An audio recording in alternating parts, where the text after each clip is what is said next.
ನಾರಾಯಣ ನಿನ್ನ ನಾಮದ ಸ್ಮರಣೆಯ ಸಾರಾಮೃತ ಎನ್ನ ಬಾಯಿಗೆ ಬರಲಿ. ಕನಸಿನೊಳಾಗಲಿ ಮನಸ್ಸಿನೊಳಾಗಲಿ, ಮನಸ್ಸು ಕೆಟ್ಟಿರಲಿ ಮುನಿದಿರಲಿ, ಜನಕಜಾಪತಿ ನಿನ್ನ ಅಭೀಷ್ಟದ ಸ್ಮರಣೆಯ ಅಷ್ಟಾಕ್ಷರ ಮಂತ್ರ ಜಪಿಸುವ ಹಾಗೆ ಬಾರಂಗ.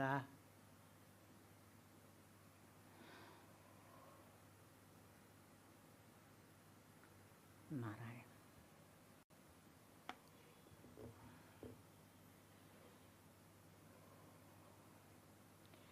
ಎಲ್ಲ ಹಿರಿಯ ಕಿರಿಯರಿಗೆ ಪದತಲಕ್ಕೆ ಹಣೆ ಹಚ್ಚಿ ನಮಸ್ಕಾರ.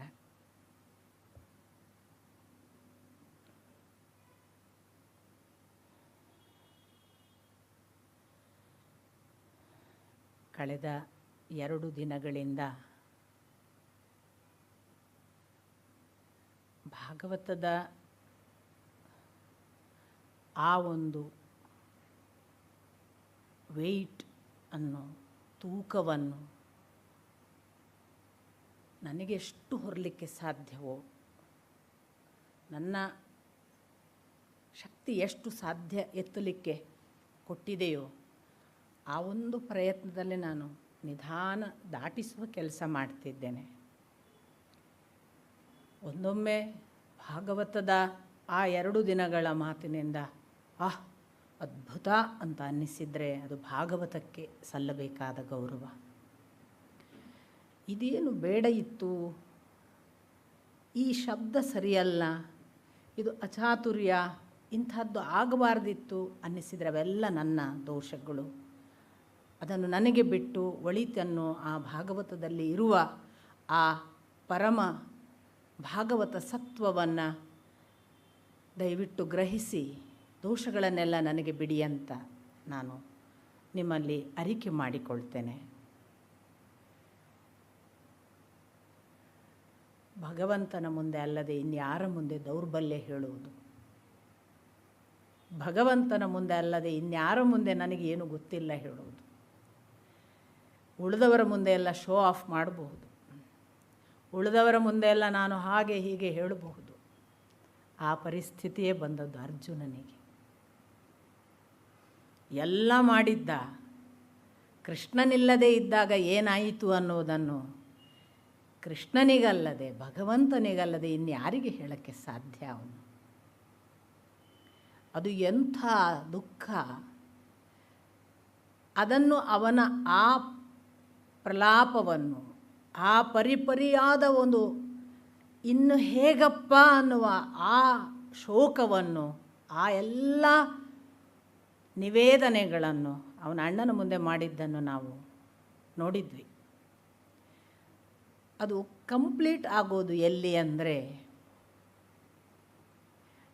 ಆ ಶೋಕವನ್ನು ಆ ಭಗವಂತ ತನ್ನ ಜೊತೆಗಿದ್ದಾಗ ಹೇಗಿದ್ದೆ ನಾನು ಮತ್ತು ಈಗ ಹೇಗೆ ಆದೆ, ಹೀಗಾಗುವುದಕ್ಕೆ ಅವನೇ ಕಾರಣ ಅನ್ನುವುದೆಲ್ಲ ಆಗ ಅರಿವಾಯಿತು ನೋಡಿ ಅರ್ಜುನನಿಗೆ.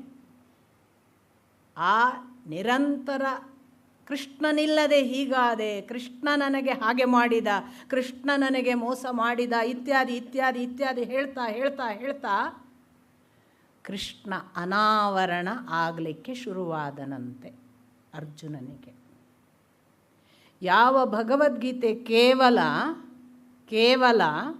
ಕೇಳುವ ಕಾಲಕ್ಕೆ ಯುದ್ಧಕ್ಕೆ ಸಿದ್ಧ ಮಾಡಿ ಮಾತ್ರ ಬಿಟ್ಟಿತ್ತೋ, ಆ ಕ್ಷಣದ ಸಂದರ್ಭದ ಅವಶ್ಯಕತೆ ಏನಿತ್ತು, ಅವನು ಧೀರನಾಗಿ ಹೋರಾಡಬೇಕು, ಅಷ್ಟಕ್ಕೆ ಮಾತ್ರ ಭಗವದ್ಗೀತೆ ಇಂಪ್ಯಾಕ್ಟ್ ಆಗಿತ್ತಂತೆ ಅರ್ಜುನನಿಗೆ. ಯಾವಾಗ ಕೃಷ್ಣನಿಲ್ಲವಾದನಲ್ಲ, ಆಗ ಅವನಿಲ್ಲದ ಈ ಅರ್ಜುನ ತನ್ನ ಅಳತೆಗಳನ್ನೆಲ್ಲ ನೋಡಿಕೊಂಡನಲ್ಲ, ತಾನೆಷ್ಟು ಮೈನಸ್, ತಾನೆಷ್ಟು ಝೀರೋ, ತಾನೆಷ್ಟು ಕನಿಷ್ಠ, ತಾನೆಷ್ಟು ಏನೂ ಅಲ್ಲ, ತಾನೆಷ್ಟು ತಿಳಿದದ್ದೆಲ್ಲ ಸುಳ್ಳು, ಇದು ಗೊತ್ತಾಗ್ತಾ ಗೊತ್ತಾಗ್ತಾ ಗೊತ್ತಾಗ್ತಾ ಕೃಷ್ಣ ಅಲ್ಲಿ ಪ್ರಾರಂಭ ಆದನಂತೆ. ಅವನೊಳಗೆಲ್ಲ ಕೃಷ್ಣ ಆವರಿಸಲಿಕ್ಕೆ ಪ್ರಾರಂಭ ಆದನಂತೆ. ಆಗ ಅವನೊಳಗೊಂದು ಭಾರೀ ಭಕ್ತಿಯೋಗ ಸಂಭವಿಸಿತು ಅಂತ ಕೃಷ್ಣನ ಕುರಿತಾದ ನಿಜಾರ್ಥದ ಅರಿವು ಆಗ ಬಂದದ್ದು.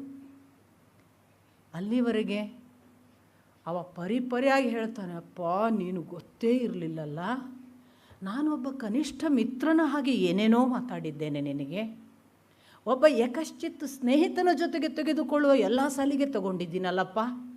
ಒಂದೇ ತಟ್ಟೆಯಲ್ಲಿ ಊಟ ಮಾಡಿಕೊಳ್ಳುವಷ್ಟು ಸಾಮೀಪ್ಯದಲ್ಲಿ ಕೂತು ಊಟ ಮಾಡಿದ್ದೀನಲ್ಲೋ. ನಾನು ಎಷ್ಟು ಅಂದರೆ ನಿನ್ನನ್ನು ಎಷ್ಟು ಎತ್ತರದಲ್ಲಿ ಇಡಬೇಕಿತ್ತು, ಯಾವುದೂ ಮಾಡಲಿಲ್ವಲ್ಲ ಅಂತ ಪರಿಪರಿಯಾಗಿ. ಇದು ಯಾವಾಗಲೂ ಹಾಗೆ. ದೊಡ್ಡವರು ತಾವು ಹೋದ ಬಳಿಕ ಅವರ ದೊಡ್ಡಸ್ತಿಕೆಯನ್ನು ನಮ್ಮ ಅರಿವಿಗೆ ಇಳಿಸಲಿಕ್ಕೆ ಬಿಡ್ತಾರೆ. ಇರುವಾಗ ಅವರು ದೊಡ್ಡವರು ಅಂತ ಗೊತ್ತಾಗದ ಹಾಗೆ, ಮಗುವಿನ ಹಾಗೋ ಮಿತ್ರನ ಹಾಗೋ ಭಾರೀ ನಿಕಟವರ್ತಿಯ ಹಾಗೋ ಏನೂ ಗೊತ್ತಿಲ್ಲದ ಹಾಗೆ ನಮಗೆ ಇರ್ತಾರೆ. ಯಾವಾಗ ಕಳಚಿಕೊಳ್ತಾರಲ್ಲ ಆಗ ಅವರು ಏನು ಅನ್ನೋದು ಪ್ರಕಟ ಆಗೋದು. ಯುಧಿಷ್ಠಿರನಿಗೆ ಒಂದು ಯೋಗ ಸಾಧನೆಯ ಮೂಲಕ ಅವನು ದೇಶಕಾಲ ಬಂಧನವನ್ನು ಕಳಚಿಕೊಂಡು ಭಕ್ತಿಯೋಗಕ್ಕೆ ಪ್ರವೇಶ ಮಾಡಿದ ಅಂತ ನಾನು ಹೇಳಿದಾಗ ಅರ್ಜುನನಲ್ಲಿ ಇಂಥದ್ದು ಆಗಿತ್ತು ಅನ್ನೋದನ್ನು ನಾನು ಹೇಳಲಿಕ್ಕೆ ಉಳಿತಿತ್ತು. ಅರ್ಜುನನಿಗೆ ಅದು ಸಂಭವಿಸಿಬಿಟ್ಟಿತ್ತು. ಅರ್ಜುನನಲ್ಲಿ ಒಳಗೆ ಆಂತರಂಗಿಕ ಪರಿವರ್ತನೆಯಾಗಿ ಅವನು ಬದಲಾಗಿ ಬಿಟ್ಟಿದ್ದ. ಇವ ಯೋಗಮುಖೇನ ಬದಲಾದ. ಇದರ ಜೊತೆಗೆ ಪರೀಕ್ಷಿತನ ಶುಕ ಮುಖಾಮುಖಿಯಲ್ಲಿ ಕೇಳಿದ ಮಾತು ಏನು? ನನಗೆ ದೇವರ ದಾರಿ ಹೇಗೆ, ಮರಣ ಗೆಲ್ಲುವುದು ಹೇಗೆ, ಇತ್ಯಾದಿ ಇತ್ಯಾದಿ. ಅದಕ್ಕೆ ನಾನು ಹೇಳಿದೆ 2 ಕ್ರಮಗಳನ್ನು ಹೇಳಿಕೊಟ್ಟ. ಅಂದರೆ ಹೇಗೆ ಹಠ ಸಾಧನೆಯ ಮೂಲಕ ನೀನು ಮೊದಲು ಭಕ್ತಿಗೆ ಬೇಕಾದ ಸಿದ್ಧತೆ ಮಾಡಿಕೊಳ್ಳೋದು, ಧಾರಣೆ. ಇದನ್ನು ಈ ಧಾರಣೆ ಆದಮೇಲೆ ಆ ಧಾರಣೆಯನ್ನು ಮಾಡಿ ಸಮಾಧಿ ಸ್ಥಿತಿಗೆ ಹೋಗುವ ಸಾಧ್ಯತೆಗಳನ್ನೆಲ್ಲ ಹೇಳಿದ. ಅದರಲ್ಲಿ 2 ಥರ ಅಂತಲೂ ಹೇಳಿದೆ ನಾನು. ಒಂದು, ಹೊರಗಿನ ದೇವರನ್ನು ಅಥವಾ ಆ ಭಗವಂತನ ವಿರಾಟ್ ಸ್ವರೂಪವನ್ನು ಹೊರಗಿನಿಂದ ತಕ್ಕೊಂಡು ಅದನ್ನೆಲ್ಲವನ್ನು ಅವಯವಗಳಲ್ಲೆಲ್ಲ ಅನುಭವಿಸುವುದು ಅಂತ. ಆನಂತರ ಅದನ್ನು ಆಂತರಂಗಿಕವಾಗಿ ಹೃದಯದ ಒಳಗೆ ಅವನನ್ನು ಸಂಪೂರ್ಣವಾಗಿ ಅಲ್ಲಿಯೇ ಸ್ಥಾಪಿಸಿ ನೋಡೋದು ಮತ್ತು ಅವನೇ ತಾನು ಅನ್ನುವವರೆಗಿನ ಆ ಕಣ್ಣಲ್ಲಿ ಮೂಡಬೇಕು, ಹಾಗೆ ಅವನನ್ನು ನೆನೆಯುವುದು ಅಂತ. ಇಲ್ಲಿ ಒಂದು ಭಾಗ ಇನ್ನೊಂದು ಇದೆ, ಉತ್ತರಾರ್ಧ. ಇದು ಹೀಗೆಲ್ಲ ಆಯ್ತಲ್ಲ, ಮುಕ್ತಿ ಹೇಗೆ ಅಂತ ಕೇಳ್ತಾನೆ ಪರೀಕ್ಷಿತ. ಹೌದು, ಇದೆರಡನ್ನು ನೀನು ಹೇಳಿದಿ. ಧಾರಣೆ ಆಯಿತು, ನಾನು ಅದನ್ನು ಹಾಗೆ ಭಗವಂತನನ್ನೇ ಆವಾಹಿಸಿದೆ, ಭಕ್ತಿಯು ಹುಟ್ಟಿತು, ನನಗೆ ಸಮಾಧಿಸ್ಥ ಅವಸ್ಥೆಯೂ ಆಯಿತು. ಮುಕ್ತಿ ಹೇಗಪ್ಪ ಅಂತ. ಮುಕ್ತಿ ಹೇಗೆ ಅಂತ ಕೇಳುವಾಗ ಶುಕಮುನಿಗಳು ಹೇಳ್ತಾರೆ, ಏನೂ ಇಲ್ಲ, ನೀನು ಕೂತವನು ನಿನ್ನ ಪ್ರಾಣಶಕ್ತಿಯನ್ನು ಮೂಲಾಧಾರದಿಂದ ಮೇಲ್ಮುಖವಾಗಿ ತಗೊಂಡು ಬಂದು ಅದು ಅನಾಹತ ಚಕ್ರವನ್ನು ದಾಟಿದ ನಂತರ ವಿಶುದ್ಧಿ ಚಕ್ರಕ್ಕೆ ಬಂದ ಬಳಿಕ ನೀನು ಮನಸ್ಸು ಮತ್ತು ಇಂದ್ರಿಯಗಳನ್ನು ಬುದ್ಧಿಯ ಜೊತೆಗೆ ಸಂಪೂರ್ಣ ಸಂಯಮ ಮಾಡಿಕೊಂಡು ಅದನ್ನು ಕ್ಷೇತ್ರಜ್ಞನಲ್ಲಿ ಇಟ್ಟು ಆ ಕ್ಷೇತ್ರಜ್ಞನನ್ನು ಅಂತರಾತ್ಮದಲ್ಲಿಟ್ಟ ಬಳಿಕ ಆಜ್ಞಾಚಕ್ರದಲ್ಲಿ ಎಷ್ಟೋ ಹೊತ್ತು ಅದನ್ನು ಯೋಚಿಸಬೇಕು ಅಂತ ಹೇಳ್ತಾರೆ. ಆಜ್ಞಾಚಕ್ರದಲ್ಲಿ ಪ್ರಾಣವನ್ನು ಅಥವಾ ಇಡೀ ಅಷ್ಟು ಸಂಯಮ ಮಾಡಿ ತಂದು ಇಟ್ಟ ಆ ಶಕ್ತಿಯನ್ನು ಇಟ್ಟು ಯೋಚಿಸಬೇಕು. ಆಮೇಲೆ ನಿರ್ಣಯ ಮಾಡಿದ ಮೇಲೆ ಫಟ್ ಅಂತ ಬ್ರಹ್ಮರಂಧ್ರದಿಂದ ಹೋಗಬೇಕು ಅಂತ. ಬ್ರಹ್ಮರಂಧ್ರದಿಂದ ಫಟ್ ಅಂತ ಹೋದವನು ಮತ್ತೆ ಅವನಿಗೆ ಹುಟ್ಟು ಸಾವಿಲ್ಲ ಅನ್ನೋದು ಒಂದು ಮುಕ್ತಿಯ ವಿವರಣೆಯಲ್ಲಿ ಶುಕಮುನಿಗಳು ಕೊಡುವ ಒಂದು ಸಾಧ್ಯತೆ.